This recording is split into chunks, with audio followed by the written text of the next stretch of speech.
Scott. What's up, Gamescom?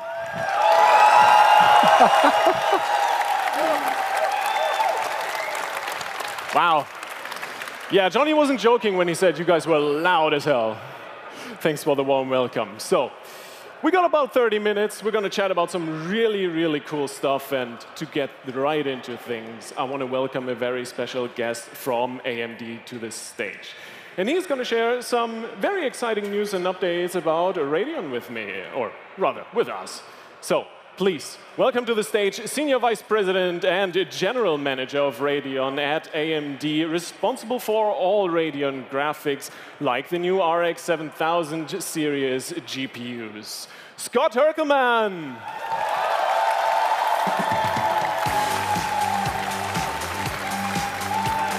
Hi, Scott. So good that you're joining us. I hope you're doing well. And I gotta ask, like, just straight off the bat, anything cool you've seen at Gamescom so far? Anything cool I've seen at Gamescom? How about the League of Legends team that was right before us? And I have to ask you something. Do you think North America can beat that League of Legends team? Ooh.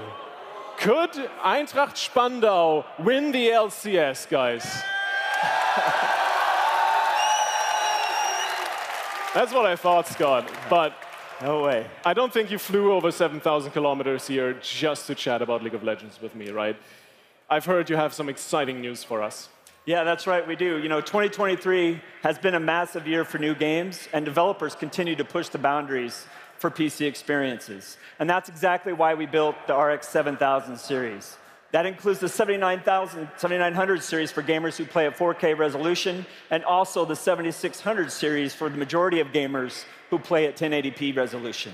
However, more and more gamers are buying 1440p displays, and older GPUs struggle in these new games at this resolution. So I'm excited today to introduce two new GPUs, and let's get them running here. The first is the brand new Radeon RX 7800 XT 16 GB. And we are also announcing what we call its little brother, the Radeon RX 7700 XT 12 GB graphics card. Both come with DisplayPort 2.1 for brand new displays, AV1 for next-gen streaming, and of course, fast AI acceleration for the next generation of games. Absoluter Wahnsinn. Absoluter Wahnsinn. Also, da habt ihr es. Offiziell angekündigt, die neuen AMD-Karten, die Radeon RX 7800 XT mit 16 GB GDDR6. Eins von beiden, dürft ihr euch aussuchen. Und natürlich auch die 7700 XT mit 12 GB. So, that's pretty awesome, Scott. And I was checking out our Benchfest earlier a little bit and got to play some games on the new cards. And I gotta say, compared to my 2060 at home, man, I'm due for an upgrade. You're definitely due for an upgrade. Upgrading your GPU is actually one of the easiest things you can do to make your system feel fast again. For example, you can see on the screen here, versus RX 2070 Super, which is a 4-year-old GPU. The 7800 XT gets you over 60 frames per second, and is 50% faster in The Last of Us, Star Wars Jedi Survivor, and is twice as fast in other games like Resident Evil 4, Call of Duty Modern Warfare 2. And with Radeon Performance Technologies, you can push frame rates even higher on the Radeon RX 7800 XT with FSR2. The Last of Us Part 1 game gets over 90 frames per second at 1440p with settings maxed out, and these cards push triple-digit frames per second, and Horizon Zero Dawn close to 200 frames per second. And Lies of P, a new game launching this September, also gets close to 200 frames per second. Wow. I mean, that sounds like gamers that love to min-max FPS to the absolute extreme are right at home with their Radeon. Yeah, that's right. And let me just show you a broader view of games. And so if you look at native performance across even more of the most popular games in the industry right now, the Radeon RX 7800 XT trades blows with the competition, which this card is $599 from our competition, and it has more VRAM and the latest display technologies. And on the Radeon RX 7700 XT, across the same popular titles, it delivers over 60 frames per second with max settings on your 1440p display, often besting the 4060 Ti 16 gig. And you'll be able to buy the Radeon RX 7700 XT starting at $449 and the Radeon RX 7800 XT starting at $499. Wow.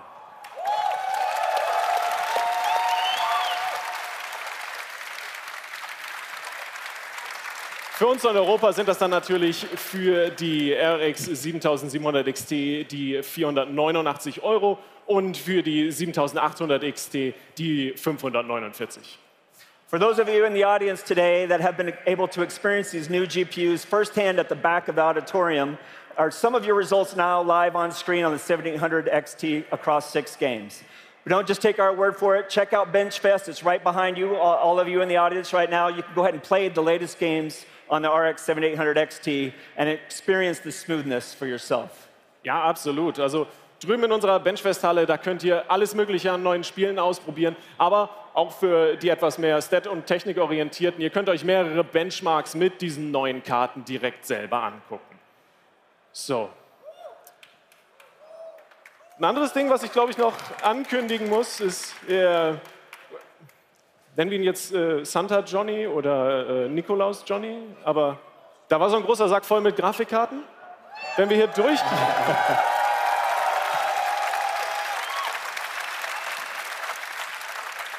Wenn wir hier durch sind, dann, wenn ihr gut Frisbees fangen könnt, dann habt ihr vielleicht Glück, ein oder andere davon mitnehmen zu können. But first, Scott, we'll chat again a little bit later, but first, thank you so much for joining me. Thank you.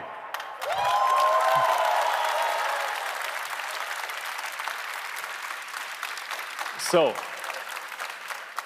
the cards already are pretty exciting, but I do want to welcome another special guest to the stage from AMD.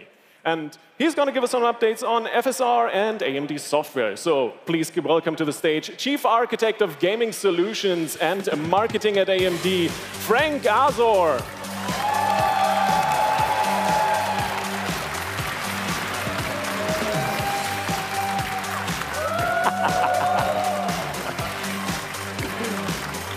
Hey, Lippy. Hey, Frank. So good that you can join us today.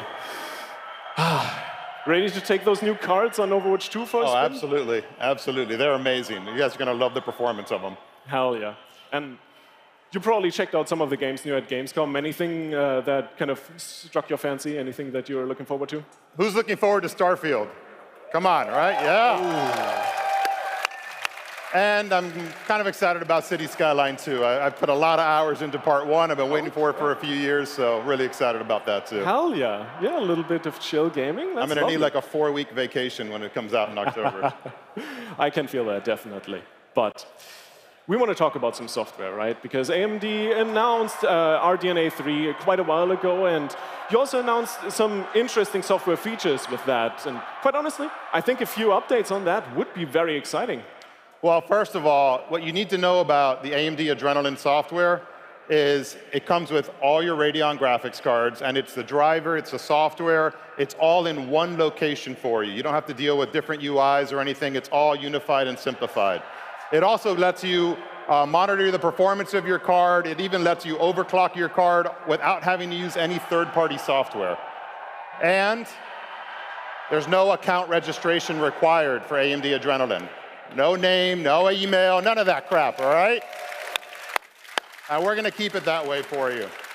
So we've been constantly adding more and more performance-enhancing features to the AMD Adrenalin software. Recently, we added Anti-Lag Plus, brand new feature to reduce your lag. Radeon Super Resolution as well, which is our in-driver upscaler, which works with pretty much any game that's out there, that's DirectX 11 and DirectX 12. Gives you massive performance improvements. And we have Radeon Boost as well, which gives you huge performance improvements. I'm going to be honest with you, that does sound a bit complicated. Yeah, I know. How do we manage that? Yeah, so we realize that. So a lot of different features. Some of you are probably like, never heard of this stuff.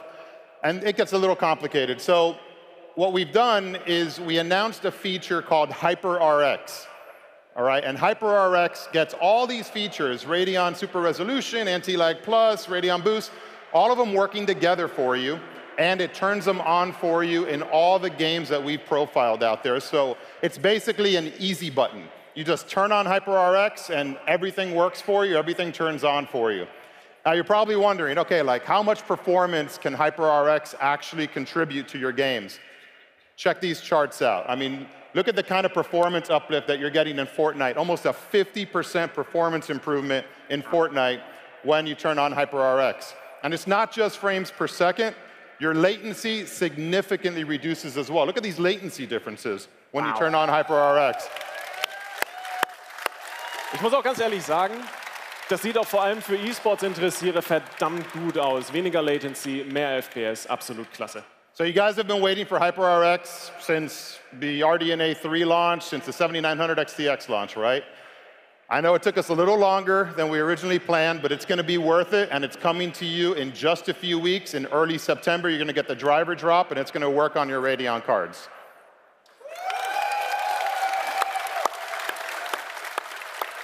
That's awesome. But I do want to keep digging on some of the updates and news on software, so I'm just straight up going to ask, when is FSR 3 coming out? You guys want an update on FSR 3? Yeah. Yeah, I think it's the most replied comments I've been getting on social media is, where the heck is FSR 3? So we've got a great update for you today on FSR 3. So first of all, what FSR 3 is, in case you're not sure, is it's obviously the follow-on to FSR 2, our upscaler and our performance enhancer that integrates into games. But FSR 3 adds our fluid motion frames technology. And what that does is it literally generates frames for you in your game, which can double and in some cases triple your frame rate. And when you pair it with Anti-Lag Plus, it significantly reduces your latency as well. It's pretty incredible what the team has been able to accomplish with FSR 3. So, a couple other things you should know. It's still going to be open. It's going to work on Radeon 7000 series cards, Radeon 6000 series cards, and even older cards. How's that? Hell yeah. Doubling and tripling your frame rate on any card that can run it, basically. Okay, but we didn't stop there. It's Fidelity Effect Super Resolution. And AMD cares about all gamers. So we enabled FSR 3 not just to work on Radeon graphics cards, to work on any graphics card.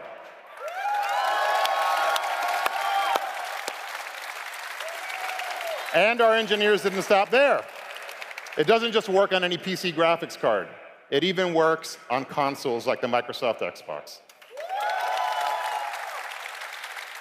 Everybody should get the benefit of frame generation of fluid motion frames. It shouldn't be reserved just for the small select few of people that can buy the latest generation graphics card. That's not right for gamers.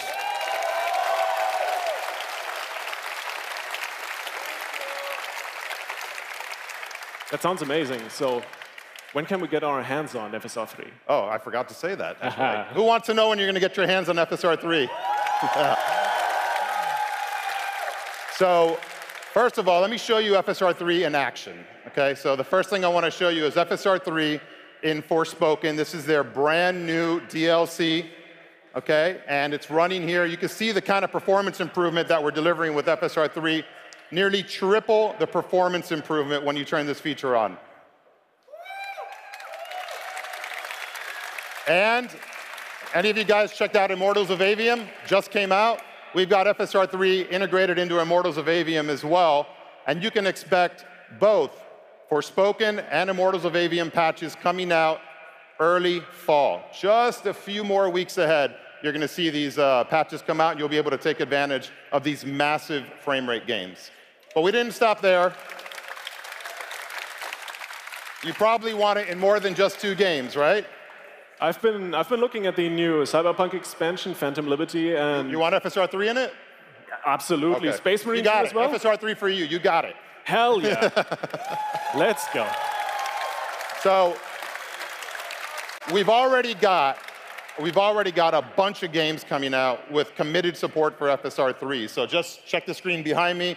Over 12 games have already committed to integrating FSR 3 in it. And beyond these 12 games, we've got a bunch of game developers as well, including Unreal Engine is going to put a plugin in Unreal Engine for FSR 3. And once you do that, you're going to get an absolute ton of games that are going to be integrating FSR3. So expect FSR3 support to grow very rapidly from here, just like FSR1 and FSR2 did. That sounds absolutely fantastic. I think we're already through all the software stuff, right? Almost. Almost? I got one surprise. Oh, you got more? Oh, yeah, I got one surprise for everybody, yeah. So FSR3 is pretty cool, obviously, right? So we're going to put it in 10, 15, 20, 50 games. You know, our competitor has their frame generation in like 50 games or so. Wouldn't you like fluid motion frames in thousands of games?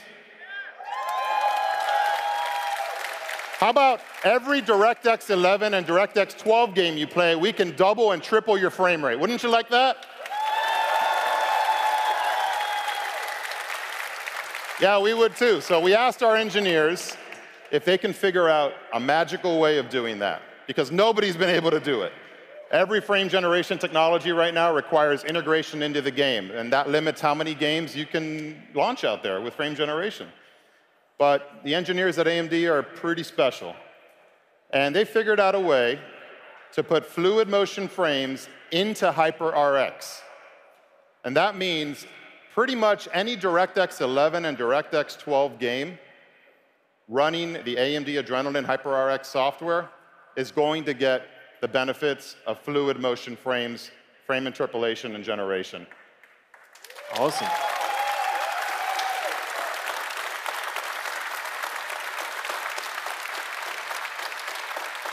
So it's already working. We've got it working in our labs. It looks absolutely incredible. It's going to be launching to the public by Q1, so just a few more months ahead. By Q1, we'll be introducing that in the Adrenalin driver with HyperRX. And stay tuned to AMD News to learn more about it. All right, guys? That's going to be unbelievable. There's no other solution out there like it. You're going to get massive frame rate improvements with fluid motion frames. Fantastic. Awesome. OK. I have some more things in mind that we can chat about, but I'd invite Scott back on the stage for that.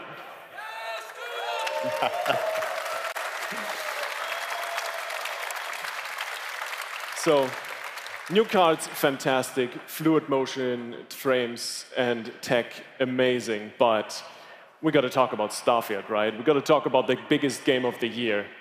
How good are the cards on Starfield? Well, what's been great is we've been working with our friends at Bethesda now for many, many months, optimizing Starfield, not only across AMD Radeon GPUs, but AMD Ryzen CPUs. And I can't tell you the scores yet, but what I would tell you is that these cards are able to run Starfield exceptionally smooth at 1440p. But who wants a free copy of Starfield? That's right. So, for a limited time, if you buy a Radeon 6000 or 7000 series graphics card, you get a free copy of Starfield with it. So if you're thinking about buying a graphics card, do it now. All right, that's an expensive game, and you're going to get a free copy of Starfield with any 6000 or 7000 series Radeon purchase. So I think now's the time to buy. Hell yeah. Also, falls ihr euch eine neue Grafikkarte zulegen wollt, dann kriegt ihr mit jeder neuen 7700 XT und natürlich auch der 7800 XT und für kurze Zeit auch bei ausgewählten 6000er Series Grafikkarten eine Gratiskopie von Starfield. Man, that's exciting. That's a lot, right? That's a lot of good news.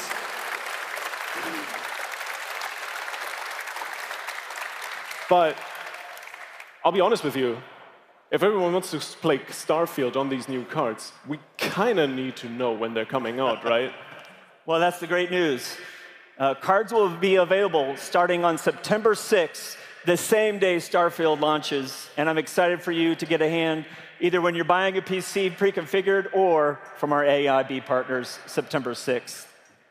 That's amazing. Hell yeah.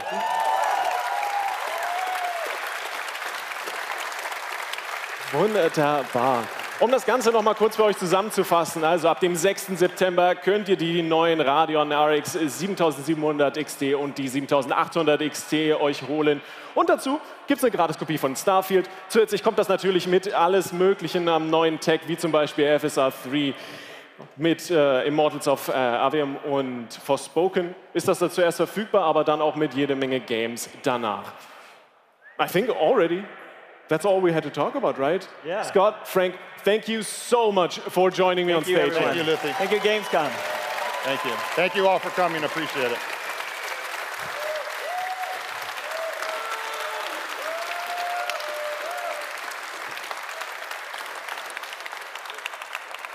So, und ich glaube, dann fehlt jetzt noch ein Herr, den ich euch vorhin schon versprochen habe.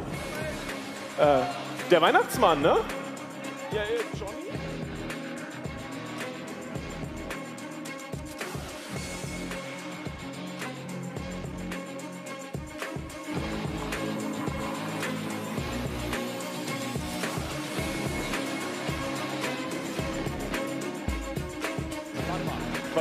Stopp, hier fehlt doch noch wer, oder? Ich habe doch die ganze Zeit eine ganz bezaubernde Co-Moderatorin. Wo ist die? Ally, a brand new Windows gaming handheld from ROG. Powered by an AMD Ryzen Z1 Extreme processor, the ROG Ally puts the latest AAA games in the palm of your hand. A full HD 120Hz display lets beautiful graphics take center stage, even outdoors. ROG Ally. All your games, anytime, anywhere.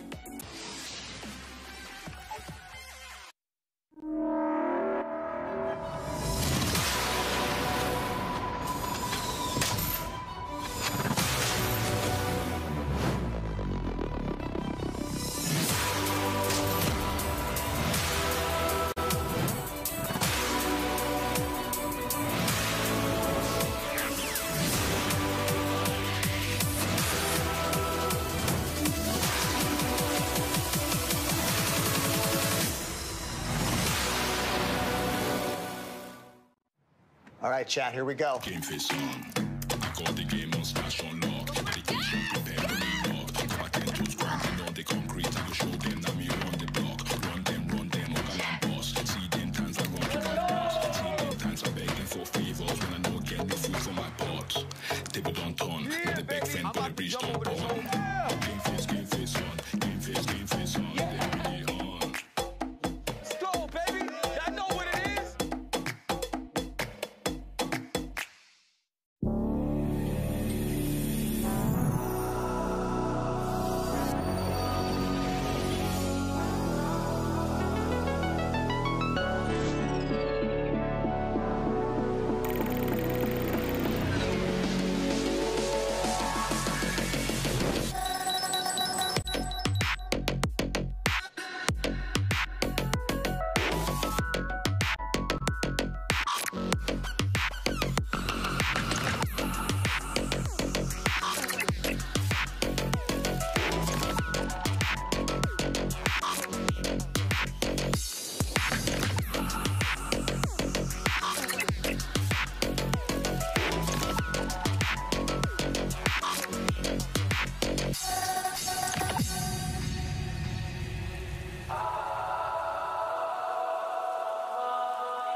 Meet Ally, a brand new Windows gaming handheld from ROG. Powered by an AMD Ryzen Z1 Extreme processor, the ROG Ally puts the latest AAA games in the palm of your hand. A full HD 120Hz display lets beautiful graphics take center stage, even outdoors. ROG Ally.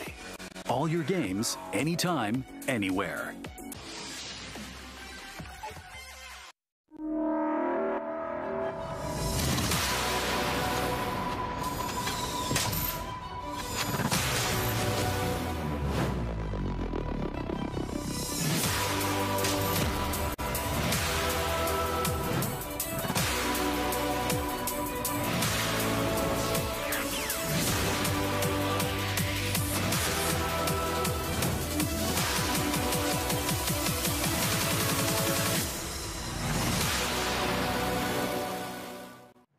All right, chat, here we go. Game face on. I got the game on stash on lock. Dedication, prepare to be locked. My 10 toes grinding on the concrete. I will show them that me run the block. Run them, or galant boss. See them times I run to my boss. See them times I beg them for favors when I know get the food from my pot. Table don't turn. With the big friend, but the bridge don't burn. Game face on. Game face on. Then we on. Go, baby! I know what it is!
Meet Ally, a brand new Windows gaming handheld from ROG.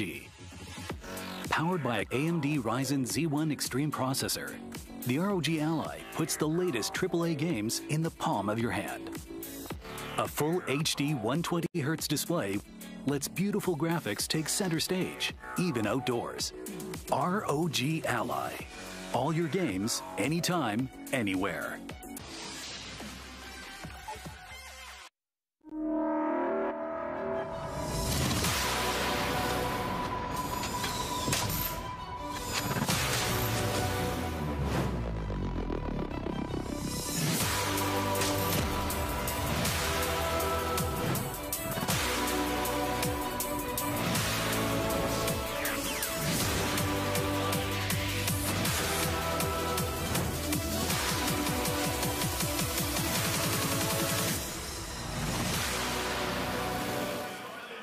Welcome back to the AMD Gaming Festival. My name is Max, and I'm here with Lithy. Now, Lithy, you had the privilege, of course, to talk to all of the people with the knowledge. How'd you feel standing up there in front of this massive, massive crowd? I'm glad I wasn't wearing some sort of a heartbeat monitor or something. Probably would have called every emergency car in the area to me. But some pretty big news, and if you've been following and you know a little bit of German, you know that back there they're actually giving away some of these GPUs, which massive, massive. You can see the crowd going wild in the background still. Yeah, it's insane. The crowd here at Gamescom is absolutely fantastic and loud as hell. It's fantastic here. I'm very glad we have these amazing headsets, so it's actually super chill, but it's a lot of fun. It is, and there's more fun coming your way. Not only do we get to interview some of the people that have been working on the new AMD technology later today, but there is some more gaming on the horizon as well, Lithy. Oh yeah, we got a show match or two lined up. I think someone told me about some League of Legends. We got some Fortnite coming up later today. So we got a full 2 or 3 hours ahead of us. It's going to be great.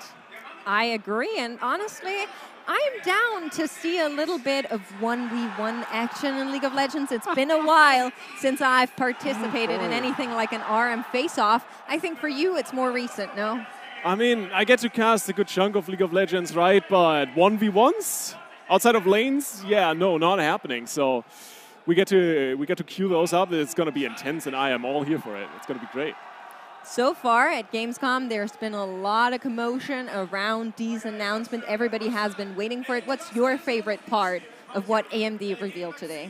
Honestly, the new graphics card, right? I joked a little bit about it on stage, but I'm actually overdue for an upgrade on my graphics card. Like, mine is barely able to.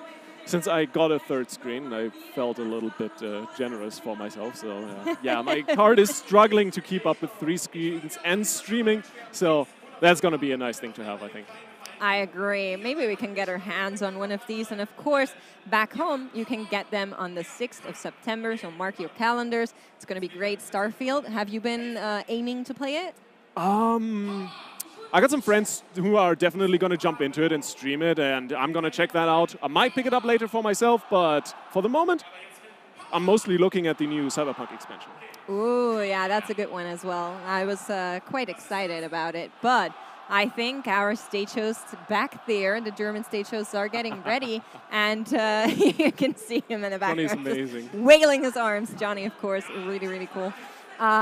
We are going to get more influencers on the stage, more people that are quite known in the German community, but maybe for people who don't know them. Can you tell me a little bit about No Way for You and Maxime? Absolutely. So No Way, I think, is actually going to be a little bit more known in the international League of Legends scene. He's an incredibly skilled, high-rated mid laner. Does a lot of streams just climbing, just grinding ladder, and is pretty educational while doing so. Very chill dude. And since they qualified for the Prime League First Division, the highest German league, he retired from pro play. So there's that. But one way or another, gotta he's stop an awesome when it's dude. the best, right? Yeah. Gotta stop when the highs are high. Make sure you go out with a bang. Absolutely, yeah. And talking about Maxime, Maxime is a decent player. but more a living legend in the German content creation scene. A little bit of a low-key flame here, Lithy. One is a really great skill player, the other one is a decent player, but I like it. Oh, we're talking, like, with No Way, we're literally talking about top 10 Europe in terms of League of Legends solo queue, right? But Maxim is a great guy, awesome dude, but basically, most people will know him as one of the big three guys to kind of get into German League of Legends casting and really elevate that to a new level. The man is the living incarnation of hype, and that's pretty impressive. Boundless energy, super awesome dude. Yeah, he's one of the biggest casters known in Germany, I think, even outside the boundaries of League of Legends. So we're very grateful that he and Noe4U are here. Funnily enough, since he retired like a year or two ago, you still have Twitch chat full of people asking, where's Maxim? Yeah, they miss him, and rightfully so. He's a great character, and today he's down to go into those solo matches. 1v1, 2v2 is what we have lined up. Now, Lithy, you're a little bit more knowledgeable when it comes to League of Legends. I tend to just run it down, unfortunately. But tell me a little bit about what people should be looking for in a 1v1 or in a 2v2. Shenanigans, lots of outplays, and maybe some really, really interesting mechanical moves, because No Way has quite a few up his sleeve there. And I heard they might be bringing some people from the audience on stage, so if you're around and currently watching at Gamescom, maybe there's a shot for you to play against two really awesome dudes. And maybe even win something. We'll see how that goes. Yeah. I think there's more on the line. AMD has been giving away prizes upon prizes. So you were calling him Santa Claus because of how much he's giving away. I think that's quite a good title, to be honest with you. And we will see what the guys are up to. They're getting ready on the stage behind us. You can see it. The WD Black Showdown, I think is what it's called, will come up. And we will have some League of Legends for you. Now, Lithy, what do you play these days? Is it more of like a mid-game, or are you staying with a little bit of support? I'm a top lane main. I'm sitting in top lane. I'm an ex-Riven one-trick, so sorry, I guess, but yeah, no. Lots of bruisers top lane, Riven, Renekton, Aurelia, and yeah, some jungle, some support. No, never mind. I don't get to jungle anymore because that's what my wife mains. Oh, that's so sweet. You get to play with people. I don't have friends, so I can't relate, unfortunately. No, no one invites me. Well, you play with your wife. She invites you. What Sometimes, do you mean? Yeah. All right. So as a top laner, I'm sure you have a little bit of experience in like getting these single laning encounters down. It's probably similar to a 1v1, I would say. I am very proficient at getting killed solo. That's not what I was trying to aim at. I was trying to figure out if I should be expecting a Riven out of these guys, or what kind of role are we looking to go down? That's a great question. So from what I've heard, we'll be heading to the Era map. Can't believe I just forgot the name of the Frosty Bridge. The Howling Abyss? Howling Abyss, yes, thank you. There we go. See? That's all the years why of you were here to playing support me. paid off. Summoner's Rift and the Howling Abyss. But yeah, so Howling Abyss does leave you a lot of room to pull out some really powerful picks, some oddities, and honestly, whatever you're comfortable with. So I think, for example, Corki is one of Noe's more famous picks that he's very proficient on. Other than that, I do think it's going to go a little bit more to the high-skilled mid laner, maybe the assassins in the 1v1, or maybe some meme picks. Who's down for Soraka versus Soraka? Oh, do you think we get to see like same picks? I think there's a possibility. That'd be really cool. Oh, Zed versus Zed. That would be sick. You said Soraka. You got me. I want to see the Soraka now. I'm sorry, but you put it's it on. Bananas out here. You put it on the desk. I want it. If we're not getting Soraka Lithy, I'll flame you. So. Okay. All right. Oh. They are getting ready to start here. You can see all the lights went out. I'm sure they're probably going to go back on. Crowd's been running back to the stage here, and we'll get those games started in a short little while. It's actually insane how big this stage is, right? I don't think it comes across as impressive as it actually is in person on this stream here, right? But this is literally the entire Hall 7 that here at Gamescom that AMD has prepared and buffed out with the stage. We got the Bench Fest, where you can try a bunch of games and play on the newest AMD Radeon cards, which is super cool. You can run some benchmarks. It's really, really fun. Yeah, and not only that. So if you've never been to Gamescom, maybe, I'm sure some people are watching that never got to go. What you can imagine is a big, massive arrangement of halls. So in total, I think this year it's 10 halls that are open that you can actually go to. And then this hall has been closed until today at noon. And when we opened the doors, I kid you not, there was a horde of people running in towards the stage. We didn't even have a program on just yet, and they were sprinting full speed. I'm talking missing the bus full speed. It was such a rush. It was insane. What was it, like 15, 20 minutes until everything was filled, every single seat? Yeah, we actually had to lock the doors because we were at maximum capacity within 20 minutes. So after that, of course, it now has calmed down a little bit. Now that everybody got to test those Radeon GPUs, got to look around. We do have, of course, the partners here that are also showing off some beautiful case builds. Yeah. I don't know if you got the chance to look at them just yet, but there is one in particular over there that has waifus all over it. I'm quite down for it. I can get on board with waifus, yeah, I'm not going to lie. You got me there. Definitely true. But quite honestly, then I just got a straight up asked, if you're here at Gamescom this year, for you personally at least, outside obviously of the AMD stage, what's your highlight? Oh, that's a really good one, because I've been working a lot, right? But I just love seeing people excited. I think that's my favorite thing. Not even like a single booth, but wherever I go, you know, you see cosplayers walking by and people going like this, and they just want to take a picture because they get so excited seeing their favorite characters brought to life, or, you know, people that, like, as soon as the doors of Gamescom open, sprint towards certain booths. I mean, if we can bring the stage on here for a second, I was going to mention the incredible League of Legends cosplayers we had running around backstage that are on stage right now. We'll get a better view of them later, I think, but they look amazing. Yeah, you can see them standing there in the background. We got a Jinx, we got a Silco, looking really, really good. We got to talk to them actually here outside of the stage area. I got to interview them, not to brag, you know, but it was very, very cool. They're all super nice. I really need to get back into cosplaying. It takes like 100 to 200 hours just to finish one. Yes. Don't underestimate the power and work that goes into something like a cosplay like this level. These guys are truly differently built. Yeah, absolutely. No, I mean, we both play a lot of World of Warcraft, right? I did one armor set like at some point. I mean, yeah, sorry, my bad. Never mind. Anyway. Yeah, I tried making one of the Paladin armor sets at some point in my life as a cosplay. Trust me, I'm never doing that again.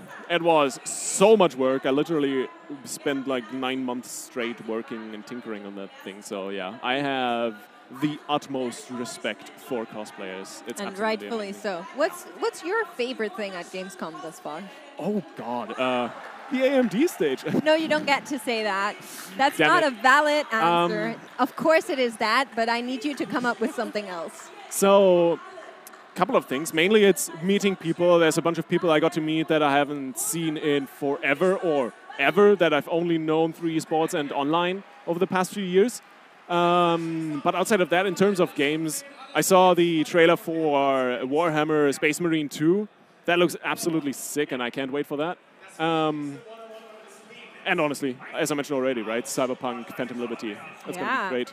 We just saw them there, or brought being into the screen. Those are Maxime and No Way For You now ready on the stage to get battling, and I cannot wait to see them. Who are you betting on? Should we do like a little bet? I'm saying No Way For You, so you don't get to say that. All right, I'm betting on Maxime. I believe in the man. Very good. He's going to take it, all of it. All of it. All right, let's see. They're getting to their PCs right now and are setting up their gear. Of course, PCs back there looking beautiful as ever. Everything set up with AMD gear, of course. and these guys should be logging in just a little bit. Now, what other champions are we looking for? You told me about the Soraka, which I very much would like to see, but what else could we get? I mean, I have no idea what we could get. There's a lot of champions in the game nowadays. I would love, obviously, a Riven. I'd love a Z versus Z. Anything that's kind of high APM, lots of mobility and mechanical skill, that's where I feel right at home. But honestly, I'm also very, very partial to a good meme 1v1. So, yeah. Soraka, maybe Lulu versus Lulu. Ooh, oh that'd my be a god. good one. Bring back the machine gun Lulu. That would be insane. I love that. All That's right. full attack speed Lulu, by the way. Yeah, it's very gotta popular be. in Season 3 at top lane, I think. I think I remember that not vaguely. good I time. tried to forget eventually, but it just keeps crawling back. It's like a bad, good kind of trauma thing, you know, but Yeah. we'll see how it Taste goes. is kind of purple. It does taste kind of purple. All right, they are getting set up. We can see Johnny walking around and just making sure that these guys are ready to go. First off, we're going to have a 1v1 between both of them. Yep. And then after that, maybe they need a little bit of help from our audience here, so they're going to get somebody on stage that hopefully can get them out of a pickle if they ever end up in one. I can't wait to see how the players, or the fans rather, I should say, going to perform in the 2v2. Obviously, they're going to win. Possible, yes, definitely. I've seen some stage shows in the past where some incredibly skilled players suddenly plopped in out of nowhere and completely dumpstered everyone. So yeah, I wouldn't mind. Well, you'd have to actually get through this crowd first, which once again is getting bigger back there. So if you are very skilled, hopefully you're also skilled at getting through crowds. Yeah, no, absolutely. A little bit of careful pushing and communicating definitely goes a long way. Yeah, you know, it's a little bit like jungling, where you move through the bushes and you kind of sneak past without being seen, I think. Wait, I thought jungling was all about flaming your laners for not leashing? Is that so? Maybe that's why I've been losing. Yeah, I don't think so. Okay, that came across a lot meaner than it was meant to be. That's okay. I can handle it, you know? All right. I don't know if you can see it in the background there, but they're currently flaming each other, as should be in any good 1v1. Gotta get some banter in there. Love to see it. Yeah. All right, all right. They are getting the crowd. Oh, riled I see up, gameplay. But we I are see in gameplay. the game. Let's see what we have here. Cue it up. We are onto the Rift, or rather the Howling Abyss. It is going to be Ezreal on the side of Maxime versus No Way playing. Drum roll. Yeah, do we have a double Ezreal gameplay? Oh, he's playing Aphelios, the ADC via ADC, and immediately there's a lot of damage going out. Red gun, you really don't want to mess with that. And, of course, green gun, lots of range advantage here for the Aphelios. It is, and you can see these guys are just going in instantly, and Maxime taking so much damage here. Eventually has to actually go back, gets the exhaust out, and he goes down. No way for you. Has died. Oh no, that hurts to see. That last second exhaust after dodging the moonshot, Maxime just popping off there. Insane.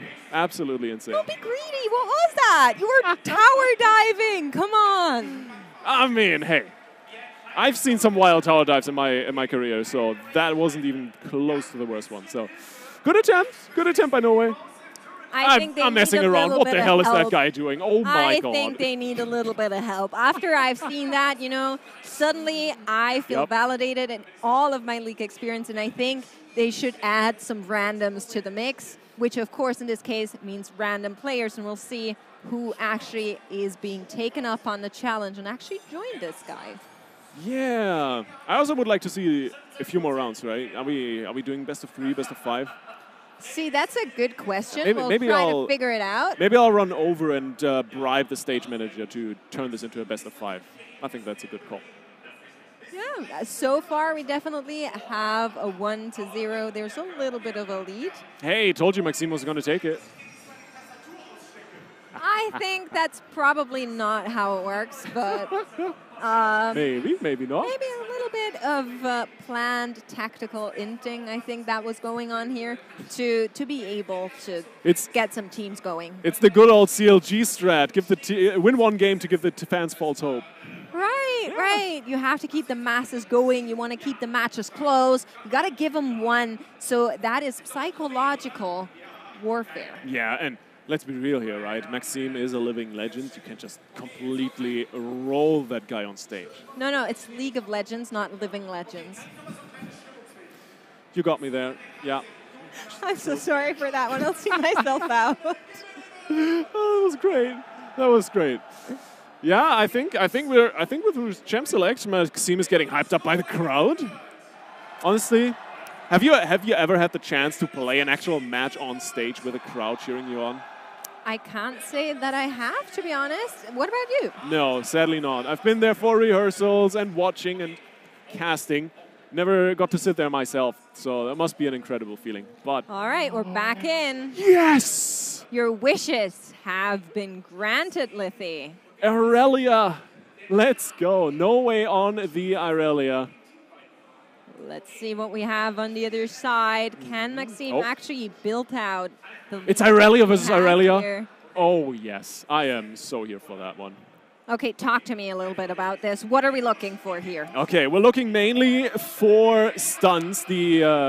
The technique needs to be connected, so you get a reset on your Q whenever you dash on the stun target. And of course, the W timing is going to be important. First, E is down here. The stun comes in from no way. Good damage, and you see the mark. That one resets your Q, but it's going to be off cooldown, on cooldown for a little bit more. Nice W on the trade out, and for the moment, No Way taking the upper hand. We also can see Battlehorn, Cloth Armor, defensive build coming in. I'm not quite sure what Maxime is going for. Oh, there's the next stun. Reveals him in the brush, but the stun from Maxime comes in as well. The exhaust popped early here by No Way. And now it's coming down to the wire. Ignites are out, Mix. Ignites are out and ticking. Look at this. Down he goes. And we do have a winner here. Oh, it's getting spicy. Quick clapback here from No Way. Wins the skill check here on the Irelia mirror matchup. Hey, I'm here for it. Well played. Definitely a deserved win on that one. All right, 1 versus 1. I think we're maybe in a best of 3. We will figure out if it's best of 3 or best of 5, I think, after the next round. You know, I'm starting to suspect this was the warm-up games. Oh, was it? Yeah, they're trying to sneak in the warm-up matches so they can get onto the 2v2 against the fans here at Gamescom and just completely dominate them, because the fans, they didn't get to warm up. They did not, but right now both of the guys are on stage. Just, you know, a little bit of humble bragging, taking it off here against each other, making sure that they both can say that they got a win there. So maybe we actually have to say that the competition's equal here.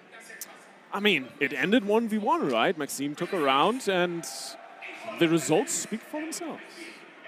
All right, our stage host is actually running off right now, so that looked weird. I think he forgot someone possibly, but Maxime there he is, there he is. Yes, No Way t-shirts. For You are now up here, and it seems like we're going to get a little bit of giveaways out. That's one of the other benefits of being at Gamescom. You just get thrown random stuff in your face, which is pretty cool. Sometimes it's a frisbee that's worth a whole GP. Oh, yeah, yeah. You got hit by a towel earlier today, right? I did. I was just walking around, and suddenly it hit me in the face, you know. I now have a towel. It's a really cool towel, though. Like a really fluffy Cooler Master one. It's really good, yeah. I'm jealous. All right, both of the guys did get a frisbee here, so we're going to see who catches it. I think maybe that's how we're determining who actually gets to play. That would be awesome, yeah. I mean, there's some mechanics involved, some timing. You got to jump in time, depending on how high they throw them. All right, yeah, we're going to I'm test curious. the sound how's that here. Go? Make sure the crowd is actually pretty loud. Yeah, I mean, got to make some noise if you want some. If you want on stage. First one has already gone out, it seems like. Somebody in the back there caught it, left-hand side of the stage. Let's see where the other one goes. Have one more to throw here. Honestly, do you think there's any tactic? Do you look people in the eye and see, are they actually a skilled League player? Is there years and years of pain behind those eyes? That's a great question, quite honestly. The lights are pretty bright, so it's more like yeeting it into the masses, maybe. I don't know. I haven't thrown frisbees on stage. I was just up there talking. You were, and you looked really good doing so. It was a great interview and super cool to hear what is all lined up. But right now, there's players lined up, and they want to get into this 2v2 because the 1v1 clearly was not showing exactly who actually is the better player. Yeah, I think they left a lot left in the tank, and we're gonna show the real skill set that these guys have to offer in just a little bit. So yeah. Play hard is a very good phrase to bring up in this scenario. So Is it? I think so. Okay. I'm just rolling with whatever I see on the screen, you know? See, they can't see the screen. They're just seeing us. There we go. Yeah. Showing you a little bit of what's lined up here. The RX 7900 XTX. 800. Right? 7900. All right. No, never mind. I That's can't that breathe, Lithy. one. Oh, no. Yeah, I can't, obviously. Thanks for correcting me. It's good. It's so beautiful. I love a white GPU, honestly. Yeah, you have an entirely white setup, right? I do. Oh, I do. Oh, that's so cool. Yeah, Nothing looks prettier. I stuffed my PC under my desk, and it's just sitting there, gathering dust. I actually got a personalized acrylic casing recently. Oh, that wow. is made exactly for the measurements of my gear, so that all of the cable management is perfect.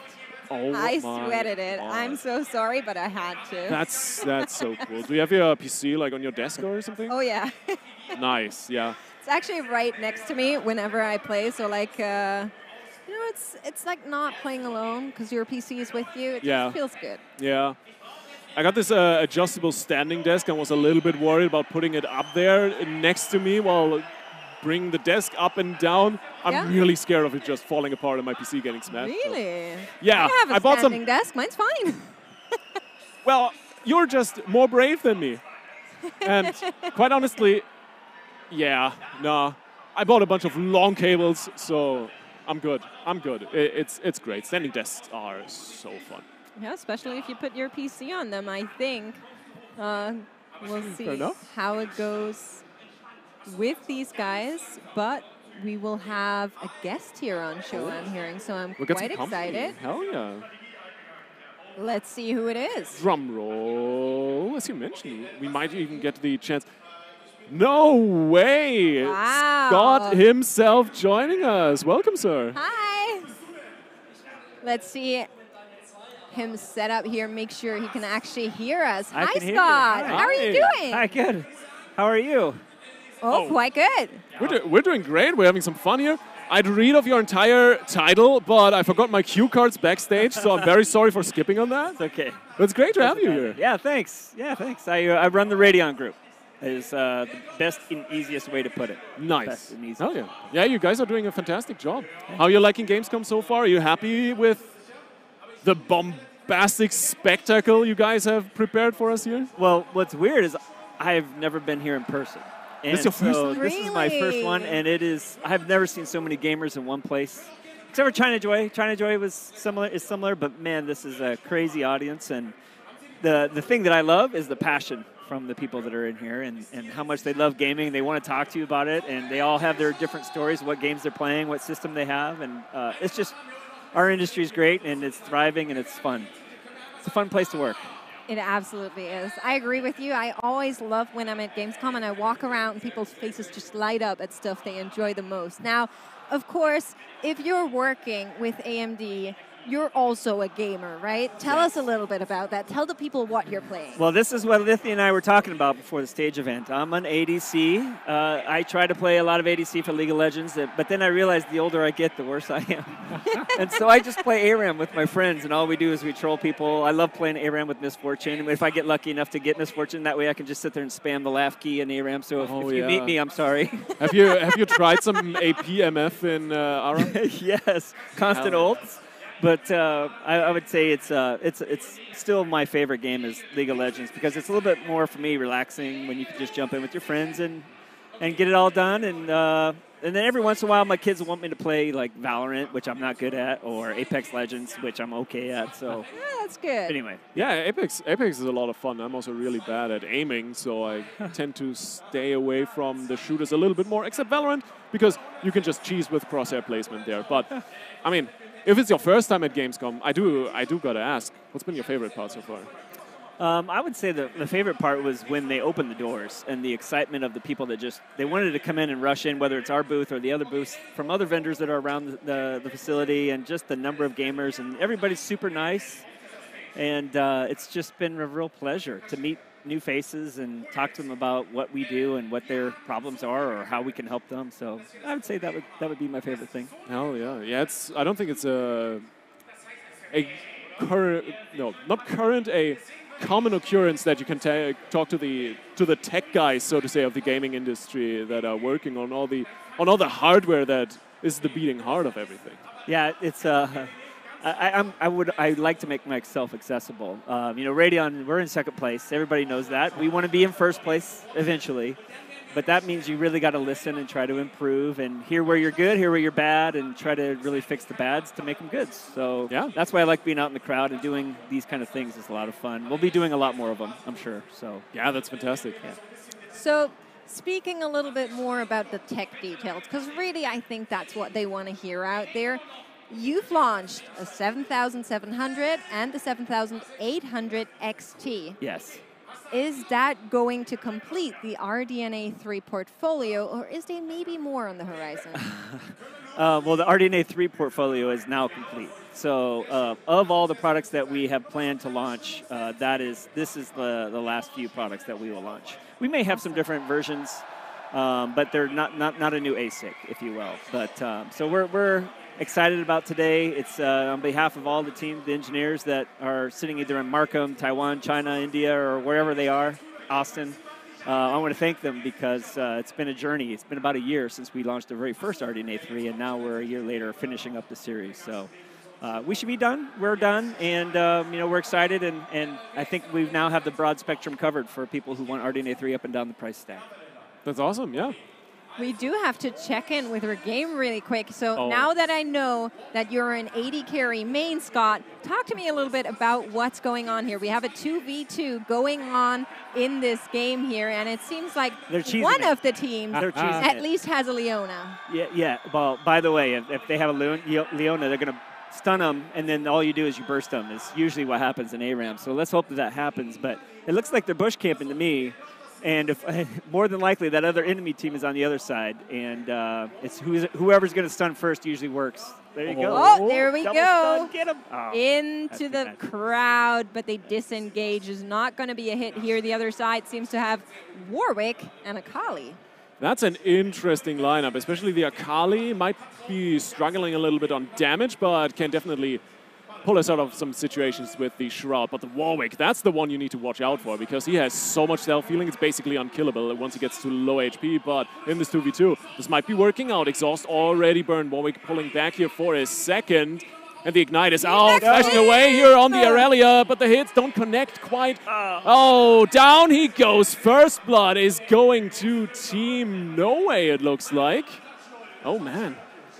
Off to a hot start. Leona still alive, but I'm not sure those stuns are going to stay for. We'll see how it goes. Maybe a little bit of under tower action. That worked for Maxime before, but his partner is back. The team is not just fully dead yet. Yeah, it's interesting. Leona didn't use any of her sums, and that's an interesting play by her. You know, let her teammate die without the sum usage. I don't know. That's where you spam the laugh button, Scott, right? It's like, come on. I mean, as a fellow ADC enjoyer, right, you probably heard the phrase, it's your fault for picking ADC, so maybe that's a bit of a case here, right? It could be. That could be. But, you know, the ADC stands for carry, so you have to protect the carry at all costs is what my view is. So, you know. What if you're a lightweight and you don't need to be carried? Oh, that's of course. Of course. Full carry without a support, that could be fine. Yeah, no. Well, we do see our friend on Aurelia here doing a good job at keeping the passive stacks up and running. A little bit of a more offensive build as well, with the Warhammer being the first item bought here on the Howling Abyss. But it's really just red team, quite honestly, just chilling a little bit too much for my taste. I want to see some blood. Yeah, they're letting them push into tower. You know, surprising me, they haven't fed the Poros yet with their cookies, and yes, I'm a little concerned about that, to be honest with you. Feed your Poros, guys. Definitely feed your Poros. I mean, I don't know if you can send them a signal, but we want to see that Poro blow up, if possible.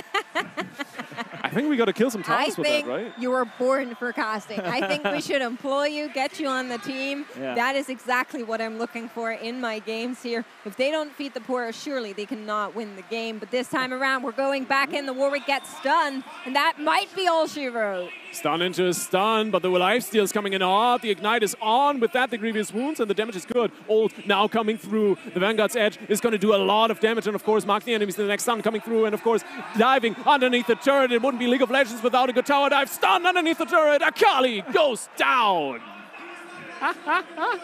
2 deaths on one side. I think that is it. We did have a little bit of It looks like it. killing going around here for this team, and the first place has been taken, the first point scored. So we'll see how the story defaults. Yeah, I don't think we're done. I think we're playing a little bit of a series here. Do you think? Oh, are we swapping players? I'm not sure. We're going to figure it out, to be honest. Right now, they're getting hyped up by the crowd here, but we do want to talk about other games as well, Scott. How has it been to partner up with the most anticipated game of the year? Well, yes, that's Starfield, and we are super excited for it. You know, not only does it cross platforms, console and PC, but it also is just going to be an amazing exploration of different worlds and building your own character the way you want it, creating your own character the style you want it. I think it's something that gamers, it'll be refreshing for gamers once they start playing it. Just a new kind of feel to the game. It's been over 20 years in the making from Bethesda. Our engineering team has worked closely with them, and both the CPU side and the GPU side, so we're super excited about it. I've personally played the game, and it runs really great, and I think gamers are in for a special treat come September 6th. Right, that must be one of the biggest perks working for AMD, right? You get to see a lot of the games while you guys are kind of trying to optimize them. Yeah, a little bit earlier, right? I think my favorite meetings are with the internally anyway, are with the game guys. The guys that go out and get to talk to all the game developers, whether they write code or they're on the business side. Those are my favorite meetings because it's nothing but about games and being able to see those games, talk to them about what's cool about it, what we're doing, when they launch. You know, we get all the secret information way ahead of time, and it's just it's a pretty cool perk being in this job. Hell yeah. So I'm quite envious of that, right? I think it's so cool to actually talk to people like you who are passionate about what they do. I think it's one of the best things in the world, and it's so cool to be able to be among like-minded people. Wow, that was a hard one. Yeah, no, honestly, a little bit of a perk being here on the stage. It's a privilege. So thanks for having us, basically. Of course. But I do want to go a little bit more towards the tech side, right? Because I'm wondering, since you've launched plenty of products in your career, I think we got chatting, and you've been with AMD and doing stuff for 7 years now. 7 years now, yeah. That's quite a lot. But has this launch of the new cards here at Gamescom been any different, and how has it been different for you? Well, I think that's a great question, and I think what we learned today is launching it with gamers is the best way to do it. Sometimes we launch to empty audiences, sometimes we launch just with a video, or maybe just like a mix of an audience, but I'd tell you the atmosphere was electric, and it was cool to hear the reaction live and hear the enthusiasm. And it's exactly who we made the cards for anyway, so why not do that going forward? So it's something that we'll consider heavily because of how cool it was here at Gamescom in 2023. That's amazing. I was actually talking to some of the other AMD employees in the Benchfest area, and I was talking to them about what they're excited for, what they want us to kind of mention about the new technologies, right? You know, we're doing some interviews. And they said, you know, honestly, the best thing is actually watching gamers use them. And I think that's such a core sentence that perfectly encapsulates basically everybody from the AMD side that I had the pleasure of talking to. It's just all about actually getting in there and creating something that people can enjoy. And I love that so much. So thank you for doing that. Thank you. By the way, thank you. And I hope that team resonates with every gamer that comes through here, because we really want them to have fun with our hardware. And we really want them just to enjoy the games like we do, because we're all gamers. And that's the cool thing about AMD is we all care and we're humble and we want to just win appropriately and make great stuff that you want to use. Yeah, that's awesome. For Azure Blitzcrank lineup, I am a massive fan of that. So let's get in there. I see a mirror with the Blitzcrank and a Rakana. No, No, it's a mirror. It's a Thresh Blitzcrank mirror. It's all the hooks going in and out. It's absolutely lovely. Yeah, maybe we can get that to you guys as well. Thresh with a Blitzcrank mirror matchup, and these guys are going at it one more time. Oh, the double hook! Getting a hook in here on that Blitzcrank, but it's not enough. He does escape and survives. Yeah, it's a bit of a problem with Thresh Blitzcrank in the early game, right? We're starting on level 3. Yes, you have a few items, but honestly, it really seems like most of the players here are opting for the more defensive options. So Thresh and Blitzcrank, they got a lot of shenanigans going for themselves, but ultimately it's not going to be too much damage. So 5, 6 sets of hooks, I think, then we're getting into kill range. And as we already talked about, right? You need 2 kills to win a matchup here. It is 1-0 up at the moment here for Team Norway. And Maxime and his crowdsourced friend here are looking to come back. They are. We're going to see if it is going to be possible for them, but the hook comes in on the side of No Way For You. Hooks back, gets him in there, and these guys are going lower and lower, Lithy. Great Lantern there to peel some of the damage from the red team Thresh. And that's the big issue with this ARAM. If you're pushing too hard, you push underneath the enemy turret, and then there's a Blitzcrank who would love to have a one-on-one with you. But the next hook is coming through. The Flay follow-up. The exhaust is on it as well, and the Aftershock not going to help him. Down goes the Blitzcrank. Team Maxime scores the first kill. Oh, but another hook coming in from the Thresh. Not enough here to do it just yet. But of course, their backs against the wall now. One more death on their team, and it could be all over for them. And we would have an equal once more. I don't think I can handle another 1-1. I mean, if we're already here on the desk, we gotta get all the matches in we can. So, even out serious, I'm all here for that. All right, we're gonna get a little bit of healing here, and the crowd is actually chanting them on. Johnny is biased. He is. Yeah. We got to call out our stage host colleague here. That's absolutely not okay. I think it is. Sure, yeah, no. Yeah, no, I think it's good. They are all healed back up. As far as I can see, the Thresh back there hiding a little bit, but we have everybody to full life. That Thresh on the side of Maxime just a little bit lower, but the hook comes in. The hook into the knockup. The death sentence follows. Good damage here on the blue team Blitzcrank, but it's not quite coming through. Now the ults are unlocked. The box goes down. So does the Blitzcrank explosion, and the damage is good. It looks like Thresh is going to fall. The Ignite is burning last second. Lantern coming through, and in the meantime, hidden by the overlay, the Blitzcrank died, but the death is underneath the turret. There's a Lantern. The Flay coming out. He makes it out of the turret, but the damage is still there. The box coming through. The slow is insane. Good Flay by Maxime. And look at No Way. How is this guy? What is this guy doing? Hold up.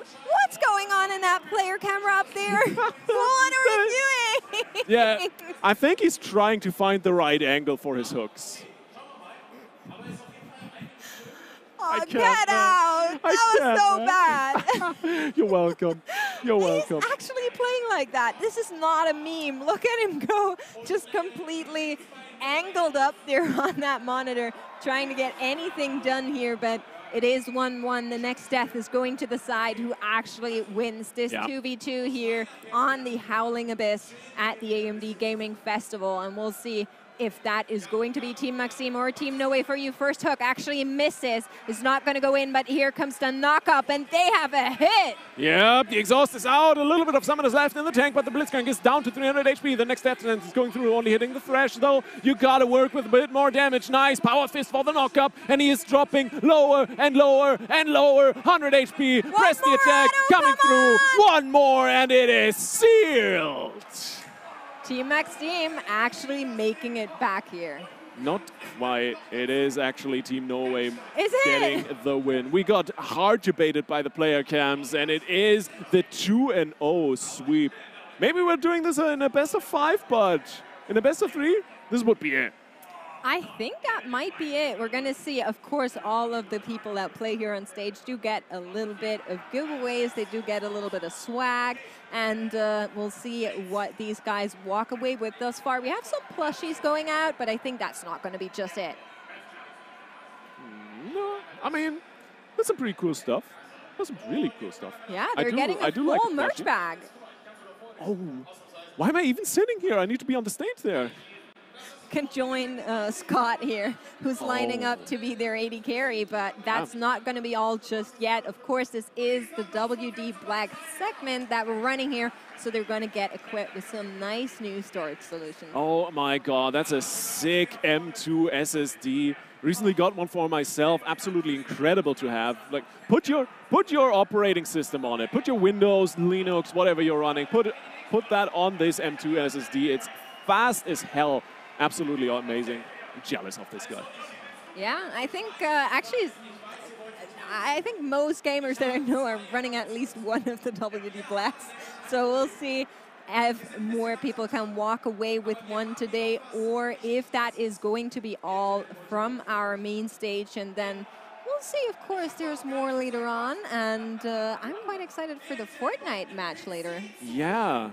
Will be my first time casting Fortnite. I'm very excited for that, so it's going to be a good time. I've heard it's actually going to be a, so to say, custom lobby, and all the players at home watching can join that as well next to the people playing on stage here. So if that's actually going to pull through, this is going to be one hell of a matchup. Yeah, I'm super excited for it. It's going to be no build as well, so we'll have ourselves a little bit of new style Fortnite where it's not all about building, but rather getting those kills in. How do you feel about the no build mode coming in and kind of starting to become a little bit more of the default? I know you play a little bit of Fortnite, right? I do, exposing me like that, but I do play a little bit of Fortnite, and I actually really love that it came out. So we are saying goodbye to Maxime and No Way right now, and are going to get that next segment set up. And I think with the no build coming out, more and more people are actually venturing back or venturing to Fortnite for the first time and checking it out, because that build was always what set Fortnite apart from other FPS. Yes. But it's also quite hard to do. If you ever watched a professional Fortnite gameplay video, these people can build castles within seconds.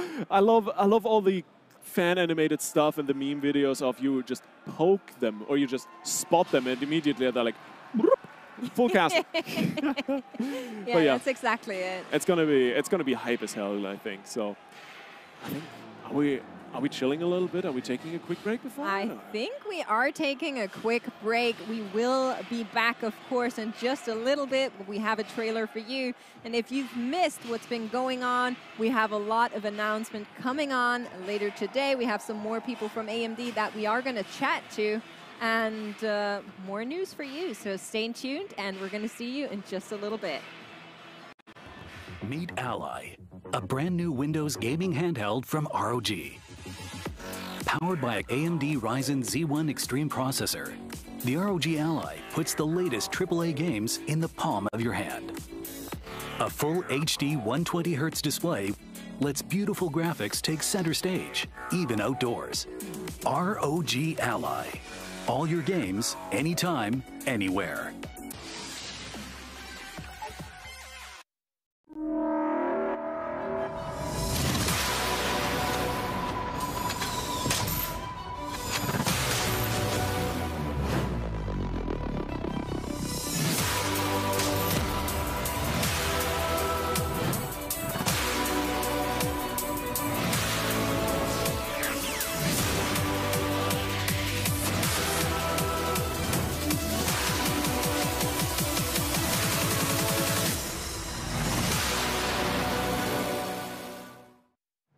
All right, chat, here we go. Game face on. I got the game on smash on lock. Dedication, prepare the lock.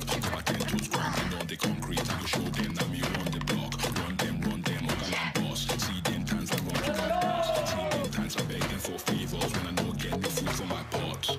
Table don't turn. With the big friend, but the bridge don't burn. Game face on. Game face on. Then we on. Let's go, baby. I know what it is.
Welcome back to the Gaming Festival here in Cologne, Germany. And this time, it's not only Lithy and me, but we actually have a guest here. Frank, it's so nice to have you with us. Of course, Lithy already had the pleasure to talk to you, but I want to get it out of the way first.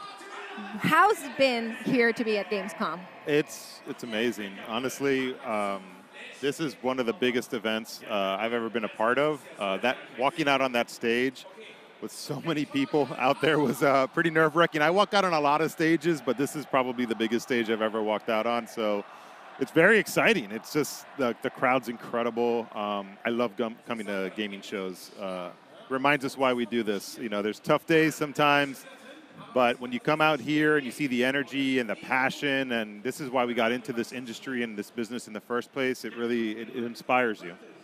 And the crowd is so loud, right? Yeah, clearly. I saw you from here. I was watching. I was like, wow. A couple AMD fans in the crowd. I think you can hear them.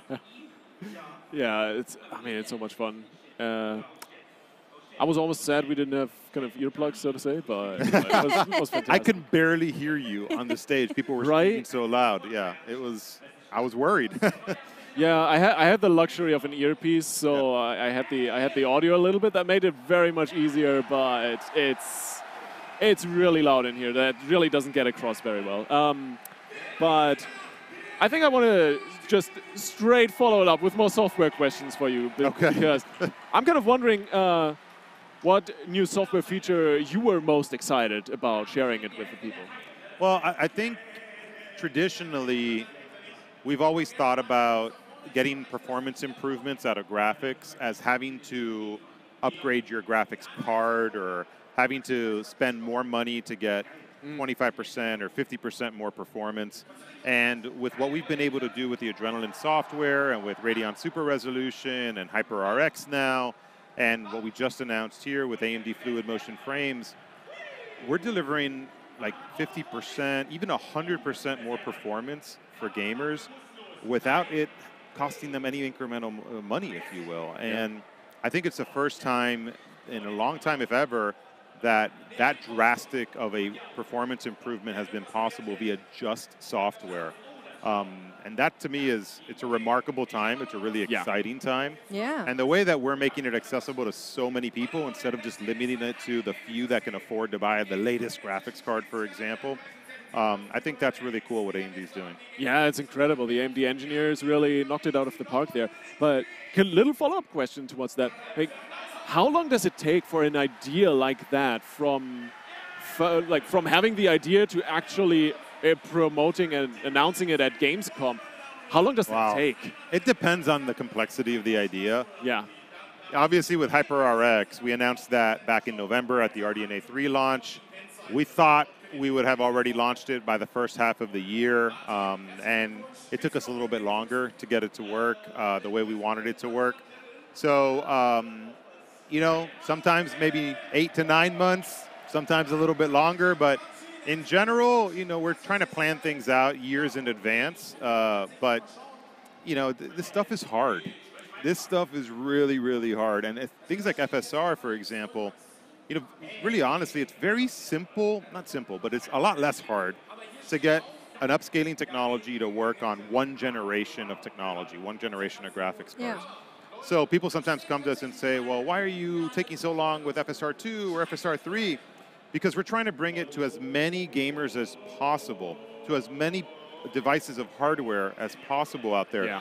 So just imagine all the variances of not just our hardware and our prior generations, but our competitors' hardware, the consoles, and so on. That's a lot of complexity, and that complexity takes time for the engineers to debug, to validate against, and to make sure that when they push a technology like that out there, that it's going to be a good, reliable piece of technology. Oh yeah, debugging is always a great time. Yeah, you know a little bit about that. Yeah, a little bit of something. Follow-up question on that. Now, with software being able to deliver upgrades like that, even to the older graphics cards, Do you think we will see more solutions like that? Of course, sometimes you can't avoid a hardware upgrade, right? I'm not living in a magical world where it's like that, but do you think that's a field where there is much more to discover just yet? It is, you know, like FSR3, for example, it's generating frames, right? It's interpolating between a real frame and a real frame, and it's generating kind of an interpolated frame. That requires some horsepower. It requires some graphics processing. So what you're going to see is that it's going to run really well on newer graphics cards, maybe one generation old graphics cards. We're not going to restrict it to run on anything by any means, but you're not going to get as much of an improvement on slower and much older generation graphics cards because all that horsepower kind of needs to be used to render the real frames. There's kind of not much extra to render or to interpolate the frames in between. So the software features are going to get more and more advanced, but there's only so much we're going to be able to get out of much older or much slower hardware, and I think that's what you're going to see moving forward over time. Awesome. And does this kind of open a lid to new advancements in just graphics software advances in the future? Now that the engineers kind of cracked this massive riddle, right? Yeah, absolutely. I would say that we put as much effort into planning and designing and engineering our software and now our software features as we do in the hardware. They're very different teams, of course, but I mean, AMD has over 2,000 software engineers that are working, not exclusively on this, but in software in general. And it's a big commitment for us because there's huge competitive advantages to have, and there's huge advantages for gamers to have. So, you know, we tend to think of, oh, these companies are in a hardware race, and that was probably for the last 20 years the case.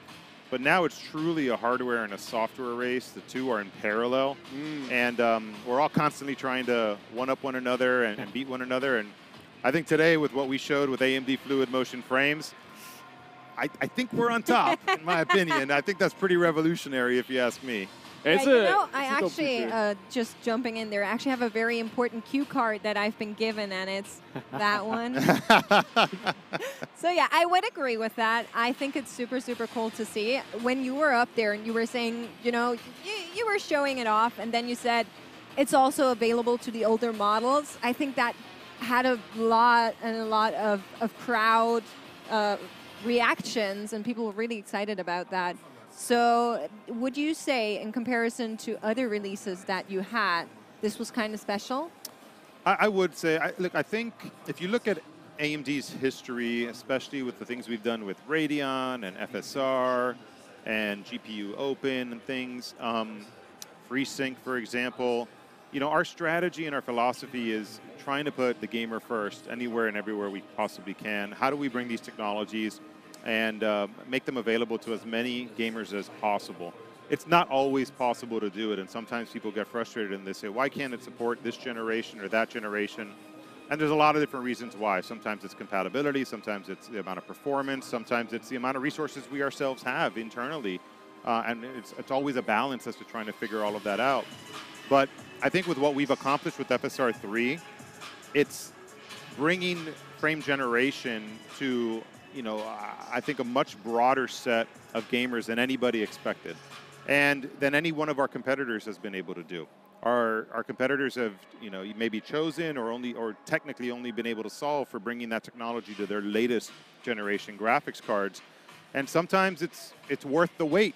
And that's what I think we proved today, is it's worth waiting a little longer for a technology like FSR3 to come out and to work on such a broad set of devices, because it's not only good for the gamer, it's also good for game developers.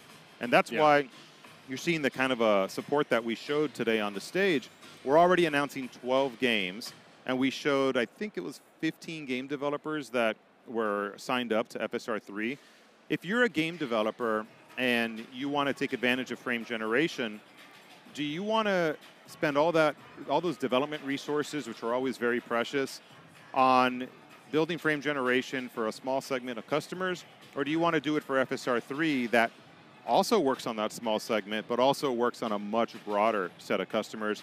And now your development effort to bring that technology to your game can appeal to so many more gamers out there. And that's I think the key value proposition of what we've done with FSR 1, 2, and now 3. Yeah. And I think the audience really understood that, and it's kind of magical. Yeah, I think, quite honestly, especially we as gamers can kind of attest to that.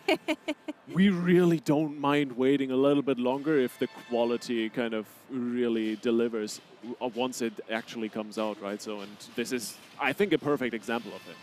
Yeah, agreed. And, you know, like I said, it takes a little bit longer, but I think what we've done up to now is we've continued to not just answer the competition, but we've done it in a more compelling way. We did it with FSR 2, or 1, 2, now 3. And then what we've done with HyperRX and AMD Fluid Motion Frames integrating into HyperRX, I mean, I think it's definitely a more gamer-centric set of decisions and a more game industry-centric set of decisions that we're making. But it's not brand new. We did it with FreeSync. We've been doing it for a long time now. So there's a history of this track record. And I think that's why AMD has such a rabid fan base, is they understand what we're doing and why we do it, and they appreciate us for it. Yeah, now, absolutely. Frank, you've been talking a lot about gaming and gaming-centric. Tell me a little bit about what you play. We just had Scott here. He admitted to us that he's actually a little bit toxic in League of Legends, spamming laugh Did he admit emojis. to you that he watches League of Legends all day while he's on conference calls? He did not.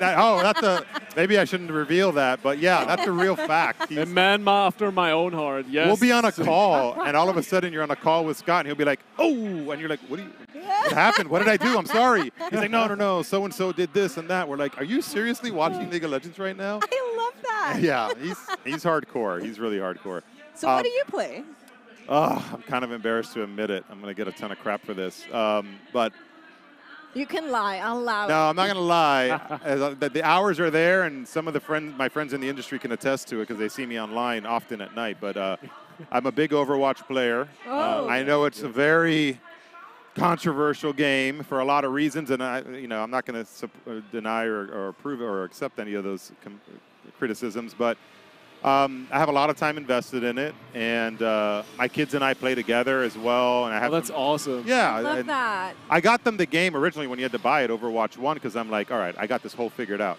I'm going to be a tank, and I'm going to have 2 dedicated healers, and I'm going to be invincible in the game.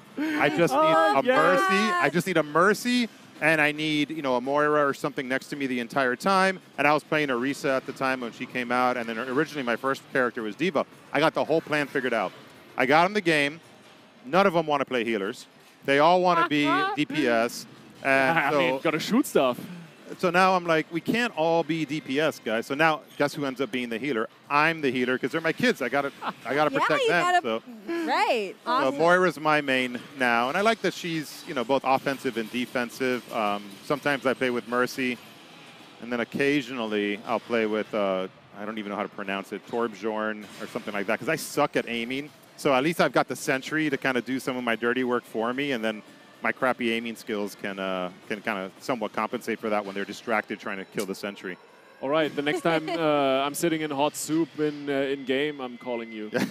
Yeah, you can rely on me for support. I used to play PUBG a few years ago, and a group of us used to play. And again, I stink at aiming. I'm not a good DPS type player. So I invented the support role in PUBG, where I would just hide with medkits, and as my guys, as my players would get shot, I'd just be there crawling to them and heal them. So it was interesting. I think that's a valid know your role. You got to know your role. More of those. Absolutely. Know your role. No, I'm on board with Overwatch. Like, for all the problems the game has and controversies around it, doesn't really matter, right? It's still so much fun to play with. It's just fun. It loads up quickly. You can get into a game quickly. Yeah. I have no learning curve, and for me to invest in a learning curve in a game, and then to discover that maybe the game is not something I want to spend more time in, that's really disappointing for me because I don't have a lot of time. Yeah. So that's a game where I get what I need out of it. I like FPS games, and just jump in, play for 30 minutes or an hour, jump out, feel either good or horrible about myself depending how I perform, and then that's it. Yeah, imagine picking up StarCraft 2 at you're 37 now, right? it's a task and a half. Well, I mean, like Starfield. I'm gonna play Starfield, and I'm not a big RPG player, but the game looks really great, and it's a lot of fun, and the team that's been playing it internally, everybody has great things to say about it, so I'm like, all right, this is going to be worth the investment in the learning curve, and it's a pretty decent learning curve. So I'll probably jump into that, and then City Skyline 2, I've been waiting. I think it was at Gamescom when they first announced it, maybe 4 years ago, if I remember correctly. And when I saw that, I got super excited. So I like simulators as well, so I'll play City Skyline 2, hopefully. I don't know where I'm going to find the time for all this stuff, though. I really have no idea. Now that we're getting set up there on the main stage for the next segment, which is going to be a Fortnite game. Have you ever played Fortnite? Oh, yeah. I mean, yeah, my kids are hardcore Fortnite players, so occasionally I'll go in support role. Again, always. Nice. Got all the med kits, got all the shield kits. They get knocked down, and all they do is say, Dad, come save me. Go get my reboot card. Okay. And I'm the dumb one there that, I'm running around. You get them saved. That's really good. That's what you're supposed to do as a parent, I guess. So, yeah, I'm doing my job. I think you're doing great.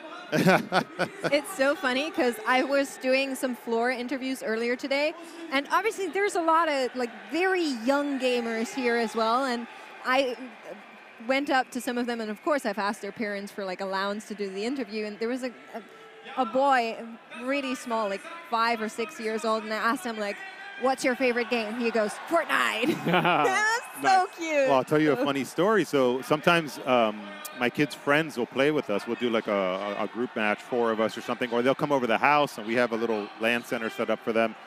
And I'll play with them. Cool. I'm envious. I mean, I'm a computer nerd, so of course. So they'll play, and they'll be like, your dad's really good. And I'm not good. But for an old guy, they're like, old people don't play this well. I'm like, guys, I've been playing games for a long time. I may not be good to compete against or play at the level that my kids do, but I can hold my weight, I'm not bad. Hell yeah. Yeah. I love that. That's so cool. Yeah, there's going to be some competitive gamers out there going to be we're going to prove him wrong, and they're going to find me online. That's okay. I'm not pretending to be great. I'm just holding my own weight. That's it. It's okay to just chill in unranked lobbies the whole time. That's what I do. Oh, no, I don't play ranked. Yeah, neither do I. No way. I'm trying to have fun. I'm not trying. Yeah, there's plenty of competition already in my life. I don't need competition when I'm playing video games anymore. I get all of that out between, work hours. Yeah, I think that's fair. You've got to have a little bit of work-life balance. Gaming for me is recreation, yeah. Anything you want to say to people watching? Just thank you for being so interested in what we're doing here at AMD. We're really trying hard to give gamers a choice in CPUs and GPUs. And, people like Scott and I get to come here to these events and represent the work that so many people back at headquarters and at our offices around the world are working so hard to do. The teams that work on our graphics chips, our graphics cards, on our everything, the operations to make those graphics cards and the supply chains possible. All the teams, the engineers and the product managers that work on our software. There's so many people. There's so many just geniuses, really, that are behind all of this incredible work. And I just want to thank them for everything that they do. We get to come here. We get to represent their work. A lot of people give us the credit for it, and the truth is they deserve 99.9% of the credit. So I just want to give a shout-out to everybody back at AMD. Thank you so much for what you do. Thank you to our incredible leadership team for trusting us and doing this crazy stuff and letting us come out here and have a little bit of fun in the process. But hopefully the gamers are appreciating our efforts. They see the progress. They see that we put a lot of hard work and sweat and tears into this, and may it continue. Thank you so much. Lovely words. I actually met a lot of the AMD people, and it's been nothing but great. So, yeah, thank you so much for taking the time to talk to us. Thank you for having me. Really appreciate it. Appreciate it. All right, I think we are starting our games in just a little bit. Now, remember, this is a Fortnite map, so we actually can have people from online join us here. We'll see how it goes, but first, of course, there's some more goodies, it seems like. I mean, there's always goodies here at the AMD If you stage. see how many goodies there are behind that stage, I'm like, are you guys going to have enough time to give all this stuff away? They're like, don't worry about it. We'll give it all away. I'm like, there's a lot of, there's got to be. You know, we're still here as well, Frank. There's probably hundreds of thousands of dollars worth of stuff back there. It's unbelievable. Graphics cards stacked all over the place. There's a ton of stuff back there. Yeah, I was trying to squeeze past them to get to my backpack earlier. It's tightly packed there. Oh, yeah. Yeah, I saw you and Scott throwing T-shirts non-stop. Well, there's so many. There's a box full of T-shirts. We're like, there's only like 3 hours left, and we're like, can we pass them out? They're like, yeah. And there's a whole other box that we haven't even opened yet. Oh boy. Yeah. So there's a lot of shirts to go around. So if you're here, if you're at Gamescom and you don't have an AMD shirt yet, get over here before we shut down. You can probably get one. Awesome. Yeah, that's a good call. You can probably also get some other goodies because they won't stop giving them out. There's so much, and it's so cool to see how many people are actually walking away with like one of these cards and like a big smile on their face. Yeah, it's pretty great. Like, I mean, to be able to come to an event like this and to be surrounded with so many like-minded people that do this for competition, they do it for their passion, they do it for recreation, they do it for the love of the hobby. I mean, it's surreal. I've been in the gaming industry now for 25 years, and I was joking with some of my colleagues that this used to be referred to as a niche. That, oh yeah, you're in that niche of gaming, and people used to say to me, so you're in slot machines? So you're casino gaming? And no, there's this whole video gaming. Oh, we've heard of that. Yeah, like Atari and Nintendo. I'm like, oh god. Yeah. And now you come here, and there's hundreds of thousands of people, and gaming has gone mainstream, and there's so many people behind gaming too, like in the industry, working in it, developing games, designing games, and designing and developing. It's surreal sometimes. I'm like, is this a dream or not? It's unbelievable how big this has become and how awesome it's become, how passionate people are. So I still love this. I love coming to these events. Like I said, it reminds you of why you got into gaming, and this has surpassed all of our expectations, I would say. I got nothing else to say. That is absolutely important. For an old guy like me, you know, you guys can't relate, but yeah, for an old guy like me, it's pretty amazing to see how far this has come. I wish I was as young as you're crediting me for, but yeah. All right, Frank, I think we have to say goodbye to you. It was so nice to talk to you. Thank you for having me. And we'll see how the main stage continues. I think they're setting up with some more gear right now, of course. And yeah, we'll hear more from you in the future, I suppose. Hopefully. If you'll have me back, we'll see. We'll always have you back. Thank you so much. Thank you, guys. It's been a pleasure. Bye. So yeah, that was Frank for you. And we will get started into the games, I think, in just a little bit. We have the logos already back there. You can see them. The guys are setting up. It's a lot of T-shirt guns, Someone brought a T-shirt cannon. I think that's the big holdup right now because you got to... They're really powerful, too. Have you seen how far they shoot? Yeah, you can adjust. I held that thing earlier. You can adjust it with like a little lever, and depending on how much air you pump into it, the further it shoots. I wanna say they could shoot us with it. I mean, I wouldn't mind a free T-shirt, you know. But if they shoot us from back there, this is.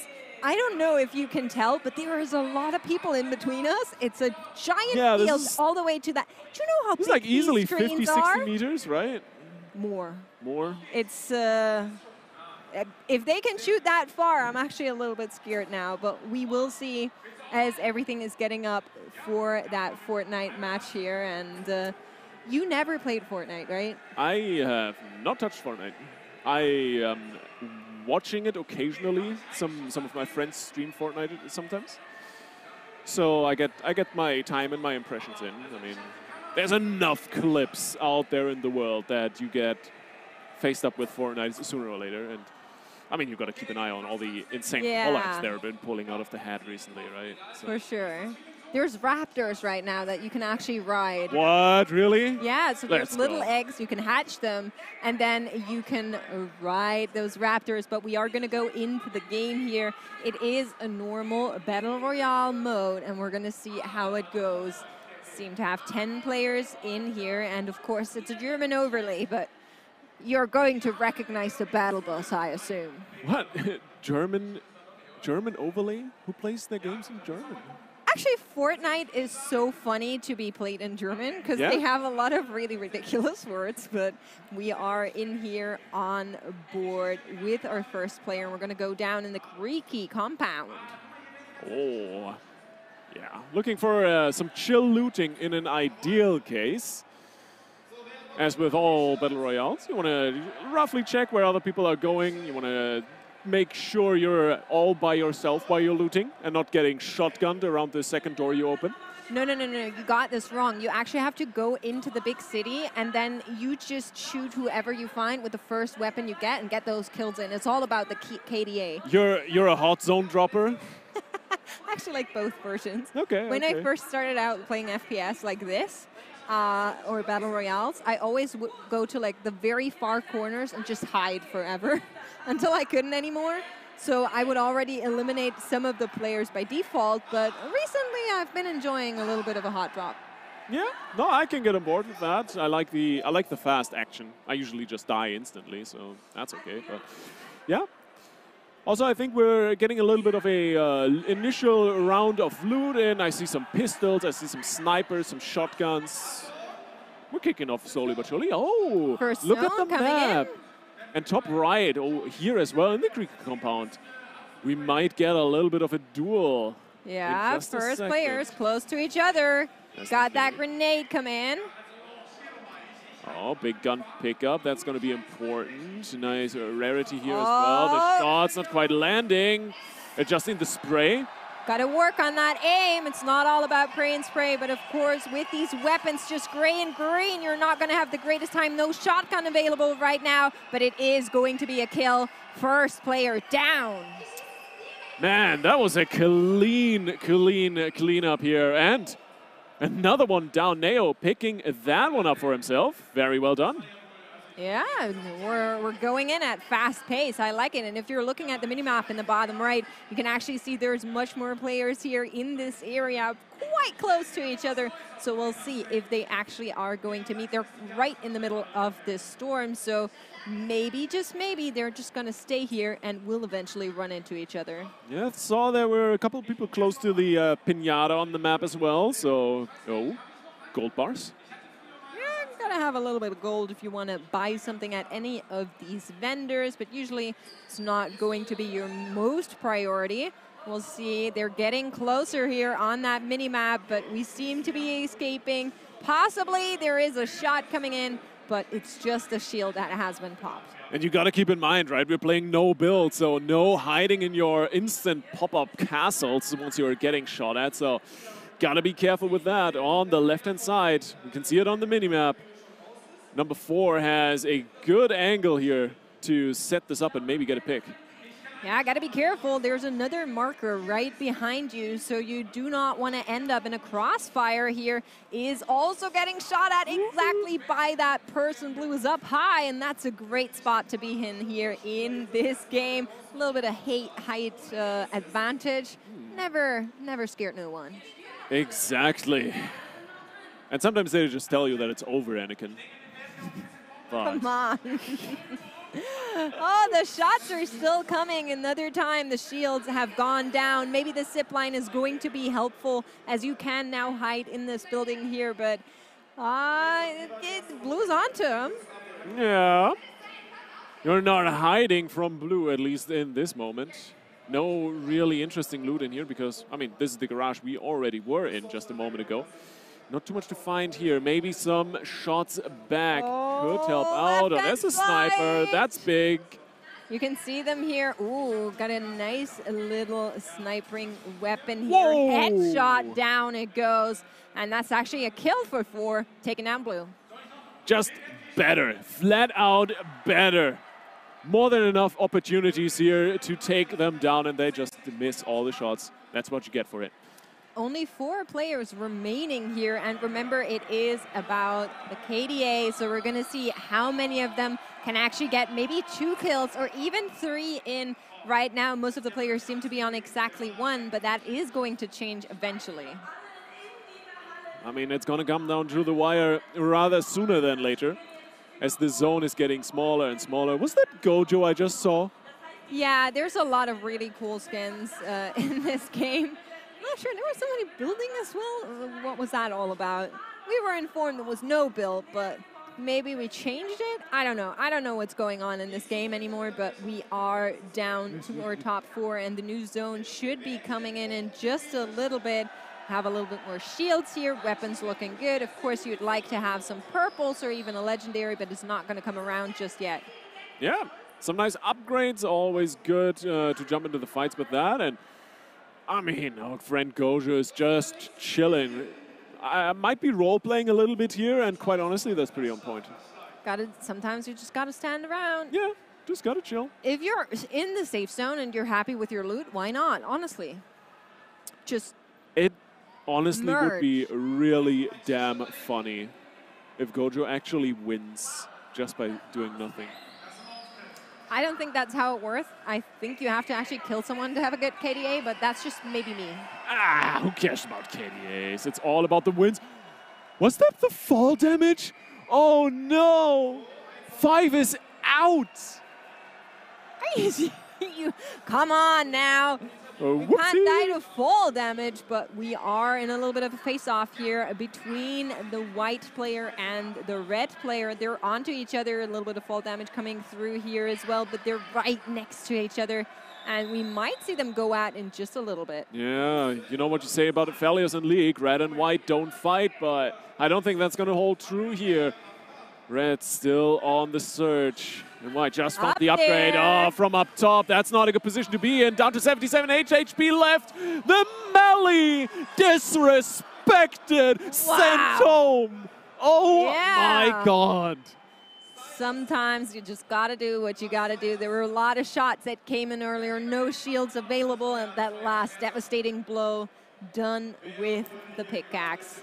That's how you do it in style, man. Yeah, shotgun to the face. I heard that is not good for your health, usually at least.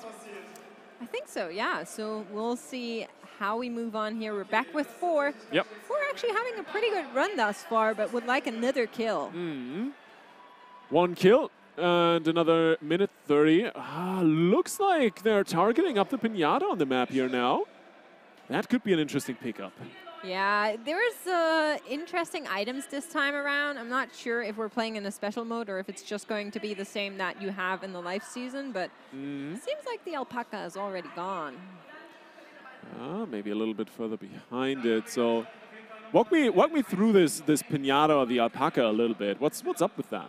So it actually changes per season. Usually there's lots of gold, ammunition, and resources in there. But when you eventually kill it, you also get a big amount of loot, special weapons. This time around, there's usually like an item that gives you a bluish cloud. So I don't know if it's that one here or if we actually have a different mode running, but usually quite good to even just get a little bit of hits out to get those resources dropped. Yeah, and I mean, having a blue cloud can get a little bit foggy on the aim for the enemies. I love how you were pinching your eyes because you knew if something stupid was coming. It's hilarious. You know, I've worked with you long enough to expect those kind of scenarios, but we are getting closer here. The Eye of the Storm is going to go down in 3 seconds, and then some of the players that are still in the outer rings actually have to move in. You can see it here. It is going to zone in now, and we'll see who actually makes it out alive. You always want to pick up those shield pots. They're so good to have. If you get shot from anywhere, gotta stack up on those shields. Yeah, and I'm pretty sure with the zip lines by now, red on the minimap just over the hill at the other compound will have noticed white being in the area to an extent at the very least. So we might be in for a little bit of a hot shootout. And look at Gojo on the prowl. Gotta run down from this zone here. And red actually is in the zone. We just saw it there for a couple of seconds. But so is Neo. We're going to walk into the zone, make sure we're safe. No! A little bit of a walk, and this fall damage hurt too much. Oh, no! It's all over for 4. That is tragic. That's tragic. Is there something going on where players are getting eliminated willfully? Do you think the stage host is sabotaging them, just walking up to the PC and is like, yo, you gotta die to fall damage now? I'm not sure if we're sabotaging them, but that's the second player dying to a full run of fall damage. Maybe they don't know? Well, That's what I meant earlier. I don't think we're playing no build. No, it's Gojo. We don't question it. Gojo can do a lot of things. All right. And we'll see, we'll see. There's 3 more players, and we do have our next Eye of the Storm spawning. That means the space is running out, Liffy. We are going to get closer and closer, and there is 1 more player in the race, at least, that has 1 kill. Yeah, number 1 doing pretty well for themselves so far. But I gotta be honest, like, if I'm seeing the snow landscape like that... It's so pretty, isn't it? A, it's pretty, and B, it's way too warm here. That's a Gamescom special for you. Yep. To be honest, it's always very warm here, but there are so many people, so it does make sense that that is the case. Really good spot here for White. We'll see how it goes. Can they actually take down 1 more player or not? I actually don't think there's anyone close, but they're getting so loud. Oh, Red is coming close. Oh, there we are, sniping someone that's gliding down right now, but all of the shots are missing. Yeah, number 1 trying to get some shots in, but it's not really working out. The build's coming through as well. Ooh, just in time, bringing up the steel wall here for the bungalow, but it's not going to be enough. Trying to walk over the zip line, launches them up, and another wall pops, working their way closer and closer. But quite honestly, White is holding quite the brutal bastion to claim here. Did we allow Frank to actually join them? This person's aim is something, man. Yep. And now we're close at the door. Shotguns at the ready. The first damage is in.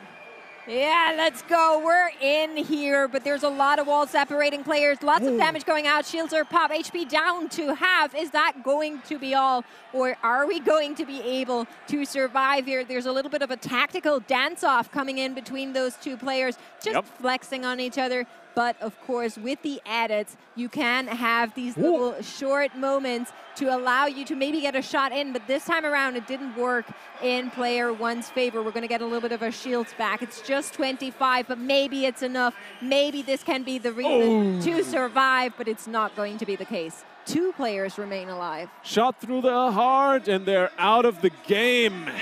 Nicely played there by their opponent. Really nice micromanaging on dropping the walls whenever it was possible. So, for now, we're back at Gojo, and didn't I tell you? Gojo might win the whole thing. Yeah, we'll see how it goes. 2 players here remaining. The zone gets closer and closer. And we have to have some resources, of course, to make sure we can actually build. We're capturing the flag. That's going to give us a little bit of resources as well. Should be nice. Just harvesting around, making sure you have those stones. You have that set up here. Rock solid move. Can get out. Can build a little bit of a fortress for yourself is what I was trying to say, but Red is actually coming closer and closer here. If you watch the mini-map, I don't think we have an idea that they're here. It looks like we're just chilling. Oh, the shots are coming through. Lots of damage, down to 50%. And that's not a good look for 30. Trying to regen some health. Get safe first in this little build here. Oh, yeah. Yeah, you got to heal up a little bit of that juice is going to help you, of course, get those shields. The small ones are easy and quick to pop, but we're so close. Both of these players are fighting it out. Lots of building being done here to try and avoid the extra damage, but that is going to be it. We do have a winner, and it is going to be AMD 30, and I'm just looking over to see who that actually is.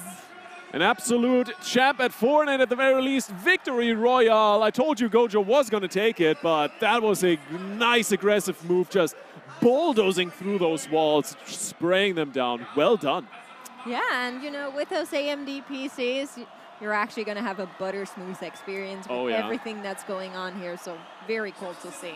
Hell yeah. Lots of frames, all that you could ever want for Fortnite, so hell yeah. Yeah. Quite excited. I'm not sure if we're going to do another round or if that is going to be it, but of course there's more goodies on the line for the crowd that's behind us. Yeah. Never going to run out of those, I can assure you.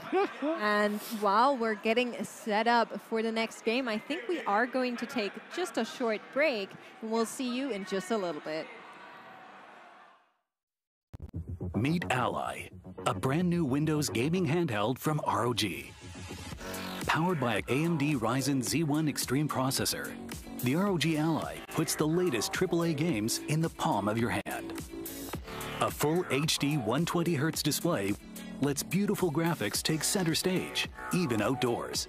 ROG Ally. all your games, anytime, anywhere.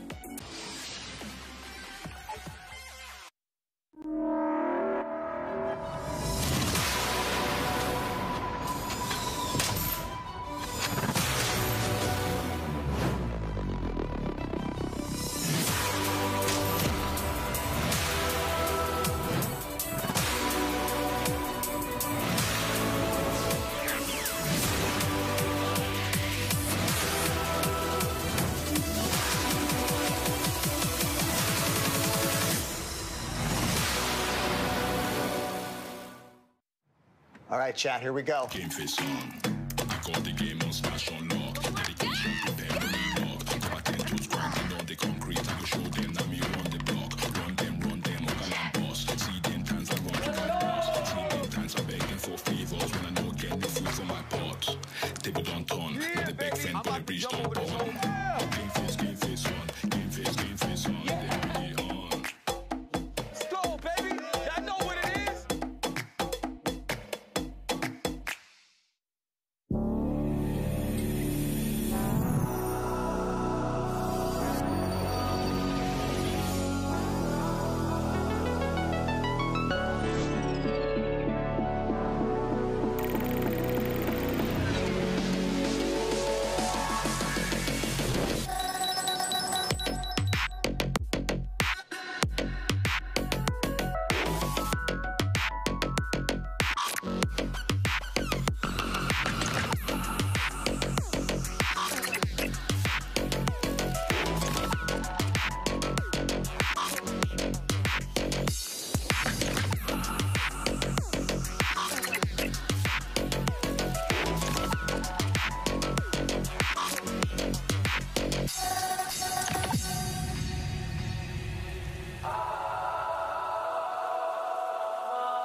Welcome back to the AMD Gaming Festival here in Cologne. My name is Makes, and this time I'm not only joined by Lithy, but we actually have Marissa here with us. And not only did she come here to talk to us, but you actually bringing gifts. I did bring gifts. So this is the Framework Laptop 16.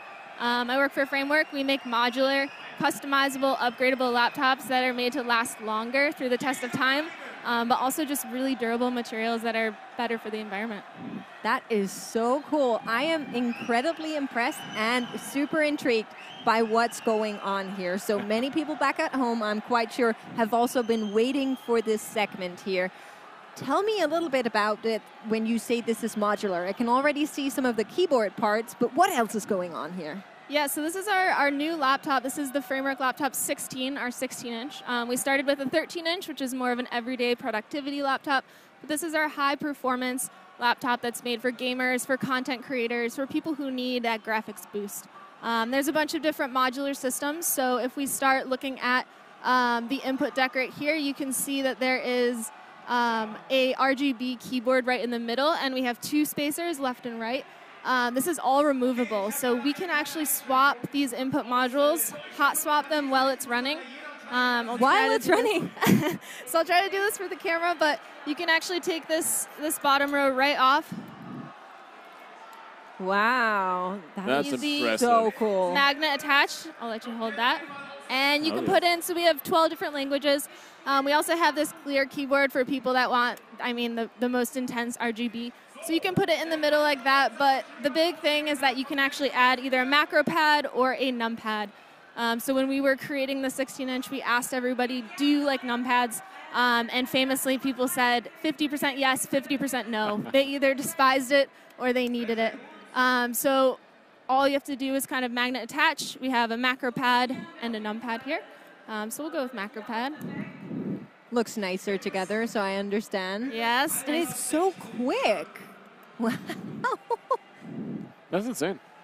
That's basically like unplugging your keyboard and plugging it back in. And you can also decide if you want that mouse pad to be central or a little bit to the side. Yeah, exactly. So we always put it below the keyboard just so it's more aligned. But yeah, when it has 2 spacers on the sides, it's best to put the touchpad right in the middle. And so we have per key RGB. It's QMK firmware, which means anyone can customize what these buttons do, what the RGB pattern is. It's completely open source. As part of our mission, we've made everything open. It's on GitHub. It's able to access, so you can customize it as much as you want. I love that. That's fantastic. Does that mean that also left-handed gamers can just swap their loadout basically on the fly? And have the macros on the left side? Yeah, yes, exactly. Yes. Or WASD on the right side, whatever you're looking for, right? Yeah, whatever. Or RBG or no RBG.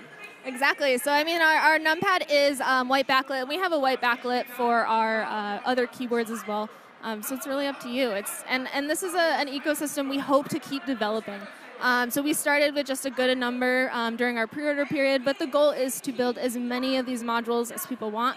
And also open all of the designs, which are public online, so that you could create one if you wanted to as well. Hell yeah. That is amazing. But you did not only bring keyboard parts, you brought more for us to play with. Tell me what's going on here? Yeah, so this is our graphics module. So this is kind of a huge thing for gamers. I'm sure you're familiar. You buy a gaming laptop, the graphics go out of date, you want something that's new, but you just spent a bunch of money on that laptop. So we've introduced a way to upgrade your graphics and your graphics alone. So if you buy this 16-inch laptop, all you have to do is do a couple just screws that are really easy to access. You slide this piece out right here and slide this one right in, and you're able to add a graphics boost. And then as new graphics come out, we will support these future graphics cards and be able to just swap the graphics card alone, put it right back in, and you're good to go. That's awesome. That's amazing. Wow. Yeah, so there's That's really cool. There's a couple more systems as well. So we have the expansion cards right here. You can see that each of them are removed, and I'll show you they're ports. So yeah. you just get to customize 6 ports however you want. We make a bunch of different ports. You can put them on the sides you want. Make it just easy for yourself. You're saying I can have a headphone jack on my laptop? Yeah. In 2023? You can choose it. Oh my God. Amazing. I'm actually more awesome. impressed that I could have like 6 USB hubs. Oh my God, don't get me started on having no more USB slots. You know, when you're traveling and you're like, there's a mouse I want to attach to this. And then as a streamer, of course, you have lots of gear that's USB powered. Yes. No, I could have 6 USB hubs.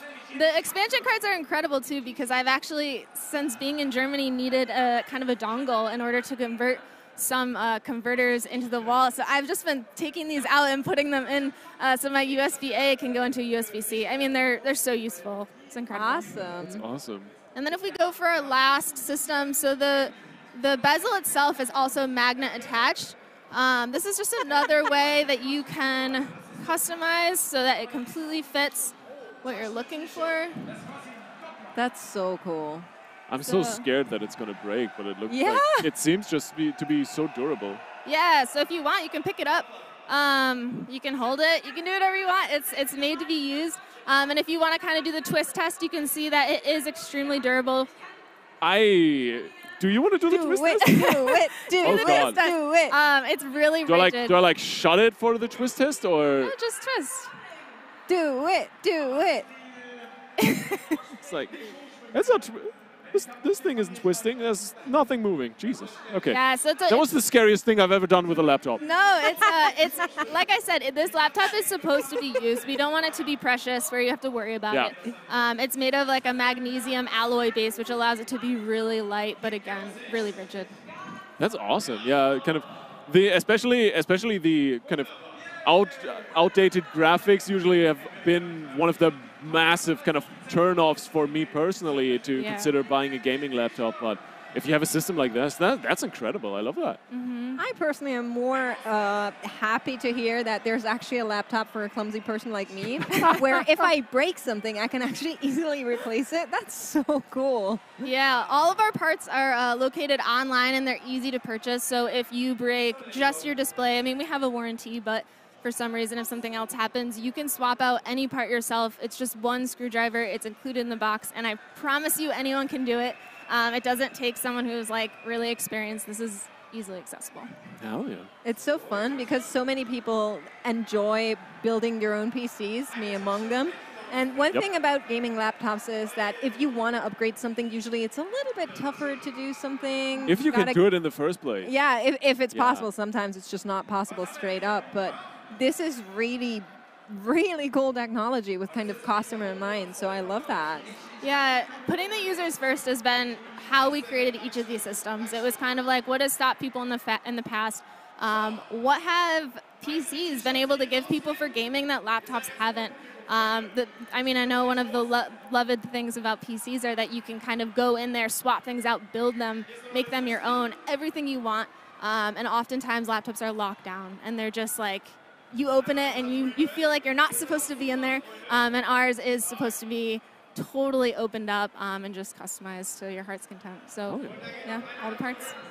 Amazing. Thank you so much for showing that. Can I just hold? Yeah, I just want to like hold it. You want to twist it as well? No, I don't want to twist it, but I just, you know, normally when something is made up by like this many panels, I'd feel scared that it comes apart. You know what I mean? You want to take them off? You should. Do it. Do it. Yeah. Do it. Just take these two switches on the side, left and right, and snap them out. Okay. You'll see orange or red. Yeah. And then take open hands and just slide them right off. That's so crazy. It's literally just these tiny plates, and I can just take it out? Yeah, so just open hands and sliding down. Yep, and then for it's those... still on, by the way. This is freaking me out. And then you're going to grab those tabs right there, which are meant for you to pull. Pull right up. It's magnetically attached. Okay, I'm telling you, I did not have any practice with this prior. Do you want the numpad or do you want the slides? We're switching it. Okay. I'm bringing it back to how Marissa Here, brought it to us. And then, you just want to have that top. You're going to kind of make sure that the bottoms are really firmly in there. Looks good. I think they're firm. As we Germans would say, sitzt, passt, wackelt und hat Luft. Thank you so much. Okay, how do I know which way is up? So the curled side is down. So okay, yeah, that checks out. You're going to actually put that on the left side, so we want it to be completely aligned with the keyboard. All right. You're going to put it in some tracks, wiggle it a little bit, and then slide it right up. Yeah, looking good. Oh, and you can see that it's activated. The keyboard RGB is on. Oh. Look at me doing things. You're doing All good. right, one more, and I think... Ooh, I pressed something. If you're unsure if it's on, you can always slide down a little bit and slide back up. It'll often feel like... Looks good, Oh, though. there you go. Looks good. Let's see. if I got it all. I don't think I have this one. Okay. Okay. And then you're just going to snap those two together. Okay. And you're good to go. You're all done. right, I'll give it back. I'm scared now, but I also feel like I accomplished something. You did. Look, Thank you so much for this experience. Good job. Thank you. Great job. So yeah, that's super cool. What's something that maybe you can tell us that you're working to bring to this system or concept in the future? I mean, we have a bunch of dream ideas for right here. I mean, I would love to have like an e-ink display, some sort of secondary display. We have LED matrix. What's cool about this, so this is our graphics module, like I said. The one that's in there right now is called the expansion-based shell. Right now, that's just a shell, so it's meant to make it as light as possible and as long battery life as possible. But there's an empty space, so this space is empty in the expansion-based shell. And what you could put in there that we're kind of dreaming up is a dual SSD holder. So there's already two SSDs in there. Oh, yeah. There's a 2280 and a 2230 spot. You could put both of them in there, but you could also add two more right there. So, I mean, again, like, what do people want? They want more storage. So these are things that you could buy separately. Once you have this device, drop it in there and just kind of increase that functionality. Yeah, no, once you get going on a system like this, right, you can basically sky's the limit. Maybe swappable CPUs, maybe more storage. We have swappable CPU. I should have mentioned that. Oh, there you go. We brought it up. We got you. Upgradable everything. I really mean it. As we come out with improved parts, speakers, battery, whatever it is, we provide those so that you can upgrade without buying a new laptop. And yeah, you can upgrade the CPU with our 13-inch laptop. We've already upgraded it a few times. We've shown we're committed. We will support our products as long as we exist, and we want people to buy one thing and have it last a really long time.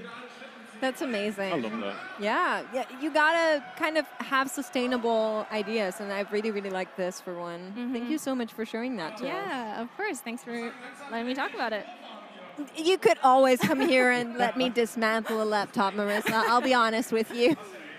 Sounds good. Now, we've been asking the other AMD guys that were here on the desk a little bit about themselves. So if you feel comfortable, tell us a little bit about what you play.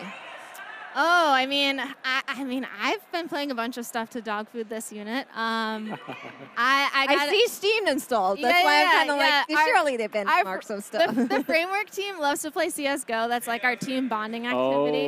But I'm really pumped for Starfield. So that is one of the perks of this laptop, that if you pre-ordered it, you got a free Starfield game code. So I'm like waiting to go home and download my early access. That's like my big thing I'm looking forward to. Awesome. That's amazing. You're like beaming. I know. I mean, I love like space adventure, open world. Like that's totally my thing. So Starfield is like the game I've also, they've said it all over. Like this is the game we've been waiting for. It's the game I've been waiting for. I really hope it is going to be everything you want it to be and more. You know, right now it's just dreams. So my dreams can be as big as I want them to be. Awesome. Thank you so much for taking the time to talk to us. It's been lovely. Absolutely. Amazing. Amazing. And yeah, I think we have some more Fortnite we have to get into. So thank you for being with us. Have to. We are. I want to know more about that. Like, can I take it home? Okay, yeah, between the laptop and Fortnite, that's a little bit of a harder thing. I'm with you there. All right, Marissa, thank you so much for spending some time with us. And we're going to hop into Fortnite and see what's going on in there. This time we have a little bit more players in that game. Oh, and boy. It looks like we're ready to throw some fights out. So here we go, Fortnite in the stream, and 13 players this time. Indeed, 13 players, lots of action, and hopefully a lot less fall damage deaths. That would be exciting. Hopefully we now told everybody that fall damage is a thing in Fortnite, and you should not die to it. Maybe the word has gone out yet, and we'll see how they can do it. White actually quite close to purple here. Or is it pink, pink, purple, purple, pink? I want to be... No, I don't want to be, but I am going to be a smartass, and I'm going to say that's probably magenta. Oh.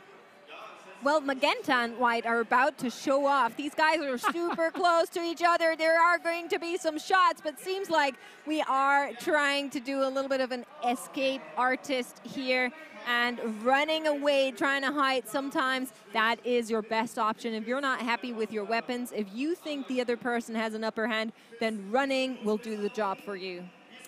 You know what I want to see in this matchup? Someone 360 no-scoping someone with a sniper. Okay, and I would like to see a Raptor, Lithy. We cannot have all the things that we want. Thank you for reminding me of the Raptors.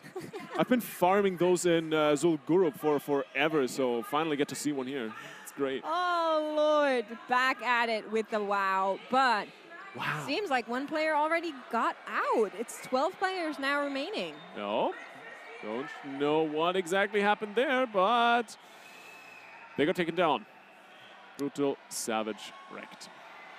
Unfortunate, as we say, but of course the other 12 are still fighting here, and you can see on the stage people are just crowding up. They're so excited to see like all of the screens. They're walking around. Fakes! Dave died to fall damage! No! Is there like an out where if they die to fall damage, they actually get some swag? I feel like that's going on. Surely that is it. You know, I'm usually not big on conspiracy theories, but that one I'm subscribing to. Yeah, I think this is what's going on. You can see that the people in the camera, they're grabbing some stuff and throwing it around. So I think maybe if you sacrifice your character, I think you might be able to give something away here.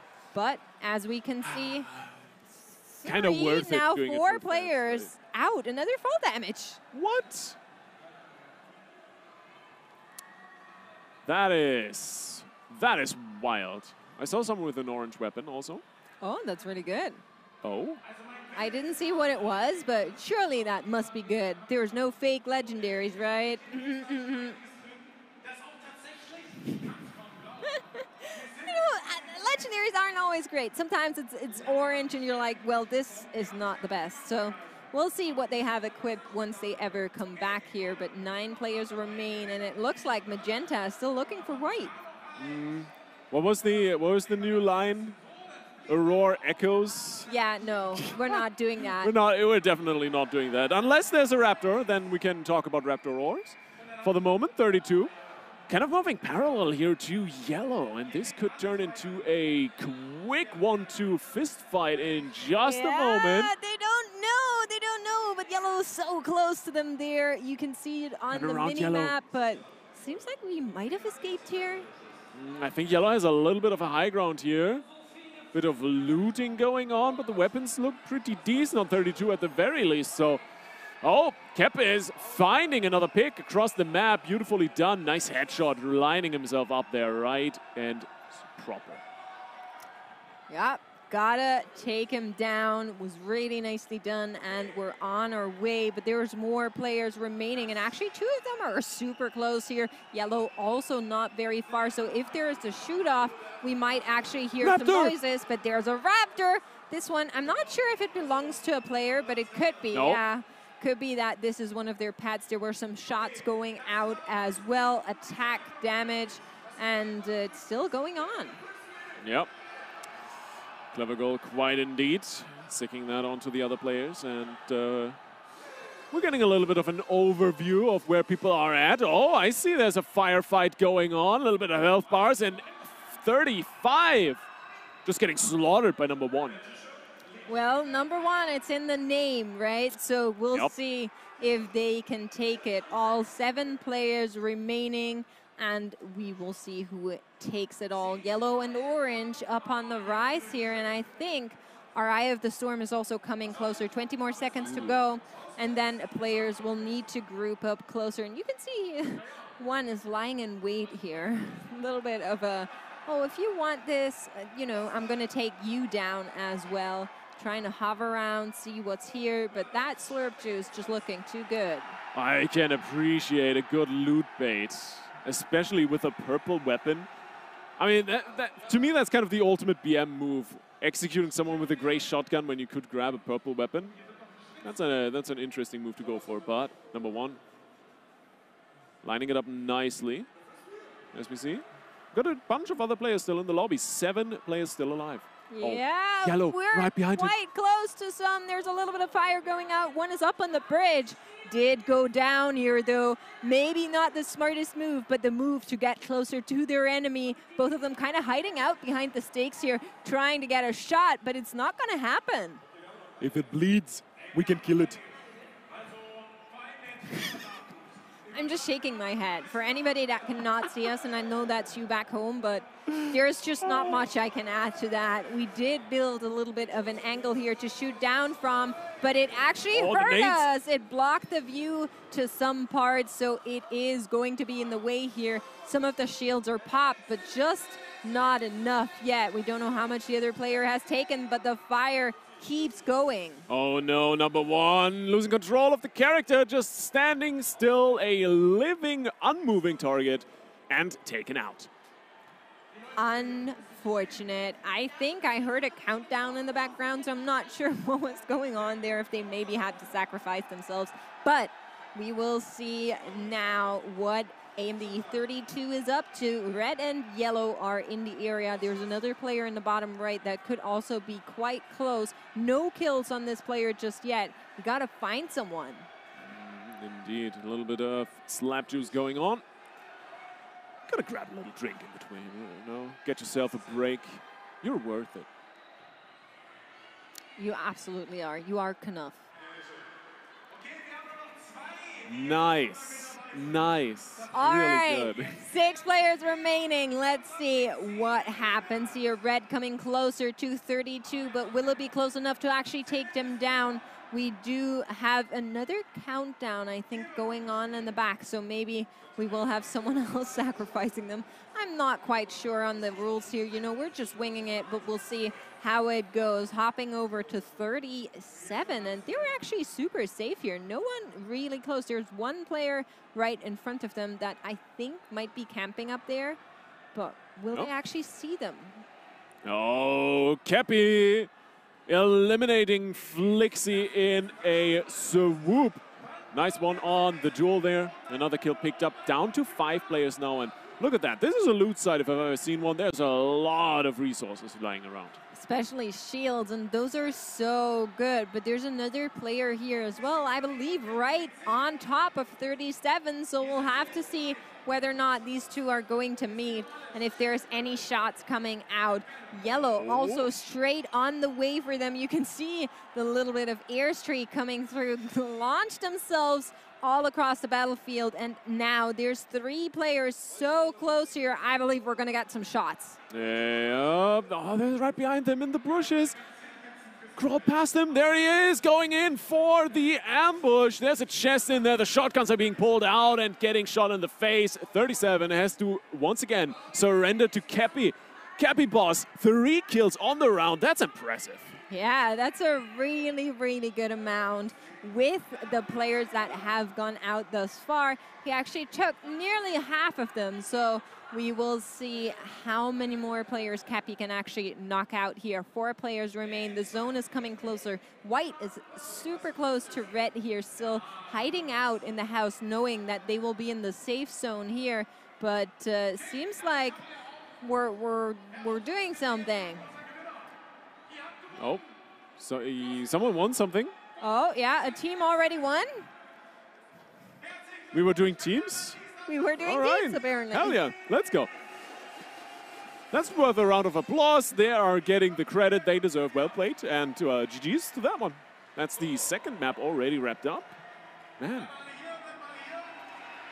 We do have another guest. So another map, another guest, and we're super excited to have him here with us. It's going to be Donnie, and he actually has some news for us about the X3D mobile, and I'm quite intrigued about it because this name is so close to XD that I keep wanting to say it wrong. Yeah, Twitch chat is going to love that. If you're in the league space, you need a... I mean, there's a 3 in there before the D, so Cadril will probably be very happy about that getting spammed, but hey, we're having a good time here. We are having a good time, and now I believe Donnie can hear us as well as he is joining us on the desk. Hi, Donnie. It's Howdy. lovely to have you here. How are you? It's lovely to meet you guys. It's been very exciting. Yes, and you. Crazy great show. So we've been told, I'm going to get right into it. We've been told you're here to introduce X3D Mobile. And I'm saying it so slowly because I always want to say XD Mobile. Right. Tell me a little bit about it. What is it? Well, what's the worst thing when you're playing a game? What's the worst thing? Lag. That's right. So when something isn't perfect, when it stops being smooth, you notice right away. And it can pull you out of the game, and it can make you lose a game like Fortnite, right? Yep. And so what AMD did is we developed proprietary tech we call X3D. And essentially what we can do is put a ton of memory right on the chip itself. And that matters because having all that memory locally, and this is getting techie, I'm sorry. But I'm here for it. I'm definitely here for it. I'm sure the audience is quite tech savvy. Right. All right, audience. So having all that memory locally means that you don't have to reach out to the system RAM, reach out to the hard drive, and that really eliminates a ton of the stutter and lag that you would otherwise get. And so we've had this on desktop for some time, and this is the very first mobile chip we've had. It became available on the 22nd in one laptop, the Asus ROG Strix-Scar 17 X3D, which is now, I mean, a lot of reviewers are saying it's the fastest gaming laptop in the world. So we have the fastest gaming laptop, we have the fastest gaming desktop chips. It's really a great time to build a PC. You could say you're running ahead of the competition. Nice. Sorry, I had to get that one in there. Yes, of course, yeah. So, and that's basically what X3D is. It's just something that lets you take that lag away, take those setters away, and not have to worry about it. Yeah, in terms of kind of maybe follow up on the technical side a little bit. How much of a challenge was it for the engineers to make that actually work? Because I mean, just stuff some more space on the chip can't be that hard, right? Well, and that's why. Surely. Yeah. No, absolutely. It's a technical marvel. It shouldn't. I mean, it's ridiculous how much went into it. So first, you can't have different sizes of chips, right? So it had to be the same size as the regular one. Yeah. So first they had to shave the regular one and squish it down, and then they had to put 64 extra megs of RAM on top of it, and then they had to put spacers in, and so that's one part of it. And then another part is it's not even glued. So apparently when you have things that are flat enough, there's a force in physics, and of course I don't remember what it's called right now, but it will bond things together just if they're smooth enough, and it will never release. So just crazy nano stuff that. That sounds damn impressive, especially like on a nano mechanical level. Yeah, exactly. Wow. Exactly. So it's a marvel that you can have that in your computer, and off you go. I was kind of asking the same question to Frank earlier with the kind of new software developments, AMD, or breakthroughs, I should rather say, that were made. Is this a similar breakthrough on the kind of chip side of things that can open some doors into the future? Absolutely, right. And it's always hand in hand. So you can't just do one and not the other one. Let's look at what's a low frame rate. Let's say 30 frames a second. Yep. Let's say you've got a console players might disagree. No. I'm saying I'm down. That's fair game on a Nintendo Switch off power. Yeah. So that's the bare minimum. So 720p, 30 frames a second. You have to make a frame every 33 milliseconds. Yeah. That's not a lot of time. Yeah. With modern 240 hertz monitors, you have 4 milliseconds to make a frame. And so we have to squeeze performance out of everything we can. We have to squeeze it out of the hardware. We have to squeeze it out of the drivers. We have to squeeze it out of the graphics card. And that's what you're kind of seeing. And you know, for a much lower price than I think you would expect today, you know, even at €1,000 or $1,000, you can get a really high-end processor. You can get a 1440p capable graphics card. And that's really exciting. And not a slow one. Like with the software, you're hitting triple-digit frame rates. You're getting You know, and like I said before, that's the difference between winning or losing a match sometimes is having that smoothness, that fast response time. So, like I say, it's just really exciting to be where we are right now. Are you an FPS gamer? Man, I was until my kids beat me. Oh. And then I just felt like an old man and I stopped playing. What did they beat you at? What didn't they beat me at? Okay, That's funny. Where did it start? Yeah, it started, you know, when you're a dad, it's like, I've been PC gaming since I was like, you know, a little. So I'm like, I can't be beat. Like, I know it so well. And this thing came with my oldest son. This thing arrived called League of Legends. Nobody had heard of it. Yeah. And it tore through his high school. And, oh, they just owned me. It didn't matter how much I played. And I was like, okay, I'm going to retire. I'm terrible. But, no, I'm more of a, me and buddies will get together and play, like, Left 4 Dead and usually PvE stuff. Hell yeah. Because, you know, life is busy, and it's good to go in and play something for a half hour that you can get through and feel like you accomplished something. So, no, what do you guys play? I'm all over the place. League of Legends, Valorant, some World of Warcraft, Final Fantasy, basically everything that looks exciting. Yeah. And you? Also, WoW, TFT, a lot of like RPGs, story games, cutesy games. Yeah. But with that, I'm afraid our time is already over. Oh, man. I think we have something to show. So we'll see what that is. And we're going to thank you for the time, Donnie. It's been lovely to have you here. And we'll be back in just a bit. All right. Bye, guys.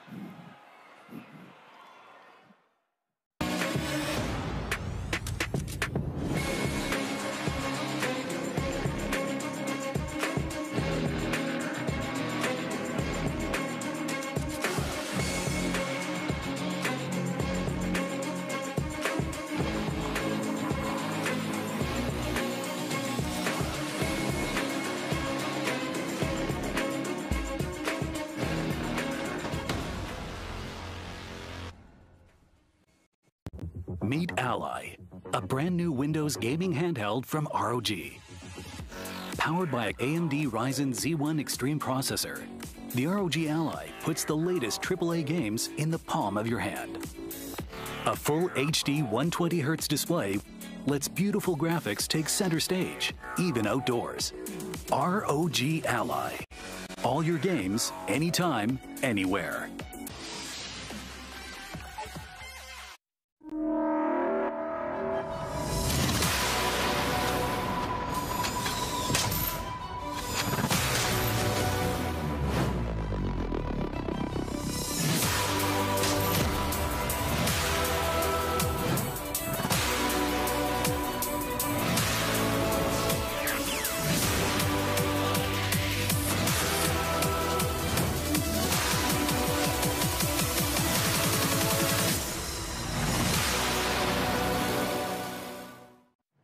All right, chat, here we go. Game face on. I got the game on slash on lock. Dedication to them, reload. Got 10 tools grinding on the concrete. I will show them that me on the block. Run them, Ogalan boss. See them times I run to my boss. See them times I'm begging for favors when I know get no food from my pot.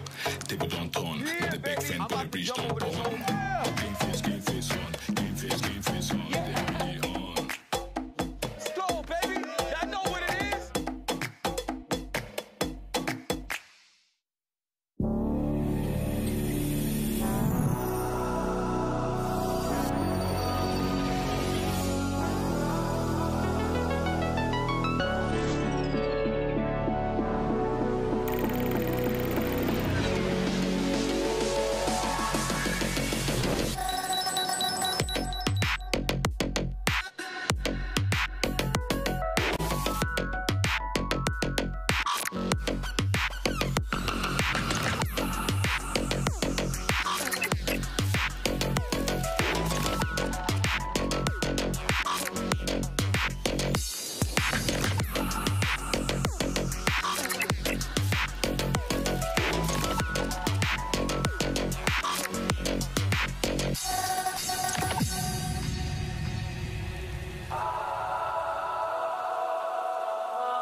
Welcome back to the AMD Gaming Festival here in Cologne. One more time from us. My name is Max, and I'm here with Lithy and Chris. And funnily enough, both of your guys' names are Chris, so we're going to keep calling you Lithy, and we'll call you Chris. I was supposed to be Chris 1, I heard. I was here first. That's okay for me. So, Chris, you've been on the floor all day talking to people, asking them about their experience here at Gamescom Cologne. You've been talking to them about their favorite games, about the show. Tell us a little bit about that. Yeah, I've been asking people about the games they've been playing here, their favorite games of all time, their favorite games, or most played games this year, which was a lot of people, I hate this game, but it was my most played game this year. Like, how does this happen, right? So what do they say? I think the game I heard the most as their favorite game of all time is Rainbow Six Siege, which is very surprising. Okay. Wow. I think that's very surprising as an all-time favorite game, especially since it's a newer game, quote-unquote. But yeah, lots of people excited for Starfield. No surprise. Yeah. But yeah, it was good. Many League of Legends gamers? So many League of Legends gamers. League of Legends was a lot of time the most played game, but not the favorite. Yeah, it's funny. I was down there with you for a little while. Yeah. Every time I talked to someone that was a League gamer, they were like, you know, I'm really sorry to admit that, and I don't know why I'm doing that to myself, but I unfortunately main League of Legends. There's so much pain in their voice. Why are you playing it? Yeah. I think you yourself, you play a bunch of Pokemon as well, right? Any Pokemon fans that you ran into? I do play Pokemon and Mario a lot. We had a couple Nintendo fans. I saw a couple people that said that Zelda was their most played game this year, especially like the new one. And lots of people are excited for the next one, obviously. Animal Crossing was mentioned a couple times. No surprises there, I think. Yeah. But yeah, mostly shooter enthusiasts, I would say, in this hall. Makes sense. Lots of frames. yeah. Frames from games, as they say. I've had a bunch of people play games at the Bench Fest for the not for the first time, for the second time, with the new graphics cards that were announced. A lot of people didn't know they were playing on them because we didn't actually tell people that the new graphics cards are in these computers, and yeah, they were amazed compared to the console especially or their home PCs. It's just so incredibly smooth and FPS through the roof. They seem to all have a really good time. Yeah. Awesome. That is so great to hear. Yeah. I think we've all been having a blast. Behind us, the main stage is actually closing down, unfortunately, as we are nearing the end of today. It's been a day filled with announcements, with fun, esport, entertainment. I think the crowd, to me, is the most craziest thing. Yeah. But Chris, having talked to all of those people, what was your #1 favorite thing out of today?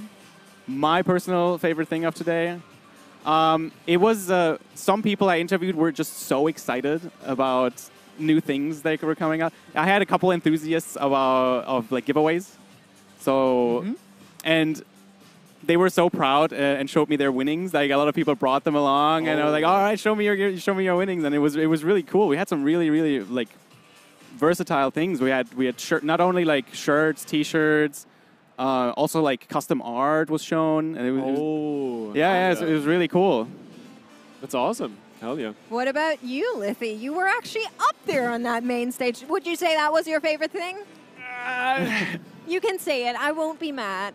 Yeah, no, let's be real. That's pretty hard to beat. It was absolutely fantastic. Just adrenaline through the roof, and I'll be remembering that for a while. Honestly, just sitting with you here, just casting some games and having fun and making stupid jokes that you cringe at is also one of the highlights. And just, honestly, just being here. Just being here with AMD, it's such a good time.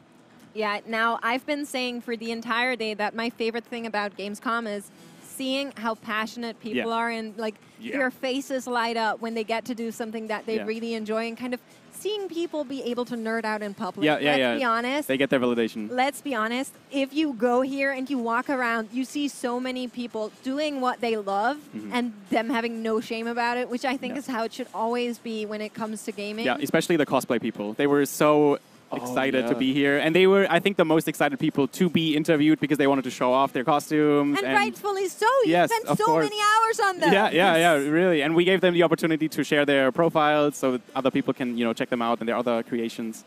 That's yeah. awesome. Yeah. What is the most impressive cosplayer you ran into? Oh, I think you were with me. We had some Genshin Impact cosplayers. Yeah. They were amazing costumes and very, very large wigs that looked like real hair. Yeah. And yeah, I think that was probably my favorite one. Awesome. Now, I also kind of want to shout out one more moment of today, if you'll allow me, because for anybody that wasn't watching earlier when I said it, we opened the doors to this hall. Hall specifically. It's only an event hall. It has been closed for the rest of Gamescom, and we opened it at 12, at noon. And masses started running into this place. I was standing here, I was filming, I started getting scared. I looked at the people I was with, I was like, oh God, they're running towards us, it's a horde. And they were just so excited to get there. It's so cool to see that. And within 20 minutes, we hit maximum capacity in a massive hall like this one. That's a really big achievement to have. So I think GG to AMD for being able to pull this one off. I think our German commentators here on the main stage, they've been kicking it. They're so good. It was a pleasure to watch. So if you're ever in the area, if you get the chance to go to Gamescom, don't miss out on it. It's so fun. Words, man. Yeah, the hall was cooking the whole day. I think we were sitting backstage and basically unable to talk to each other because the crowd was so loud. It was intense. I'm sure the interview microphone picked it up as well, especially when things were being thrown into the crowd. That was pretty awesome. And I heard a lot of people say that their favorite thing about Gamescom is how it brings people together. A lot of people only get to see certain online friends at events like this. And so that was really cool to see. Yeah. Yeah. I think that's something we can all relate to. And seeing you guys here, seeing you guys at home, we're super excited that you all tuned in today. But that is unfortunately going to be it from us here at the AMD Game Festival. It's been a pleasure to have you. My name is Makes. I've been with Lithy and Chris for today. We're going to see you guys hopefully at the next one. And check out the new AMD products. I heard they're pretty good. Take care. Bye-bye. Have a good night.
Meet Ally, a brand new Windows gaming handheld from ROG. Powered by an AMD Ryzen Z1 Extreme processor, the ROG Ally puts the latest AAA games in the palm of your hand.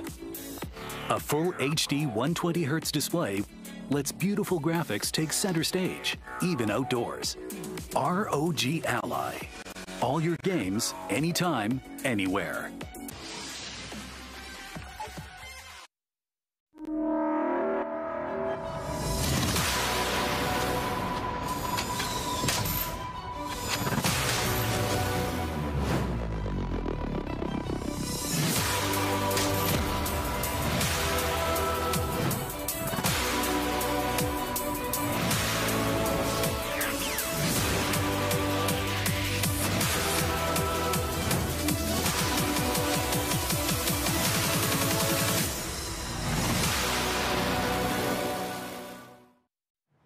All right, chat, here we go. Game face on. I got the game on stash on lock. Dedication, prepare to reload. Crack them tools, grinding on the concrete. I go show them that me on the block. Run them, all I'm boss. See them times I run to my boss. See them times I begging for favors when I know get the food from my pot. Table don't turn, with the big friend, but the bridge don't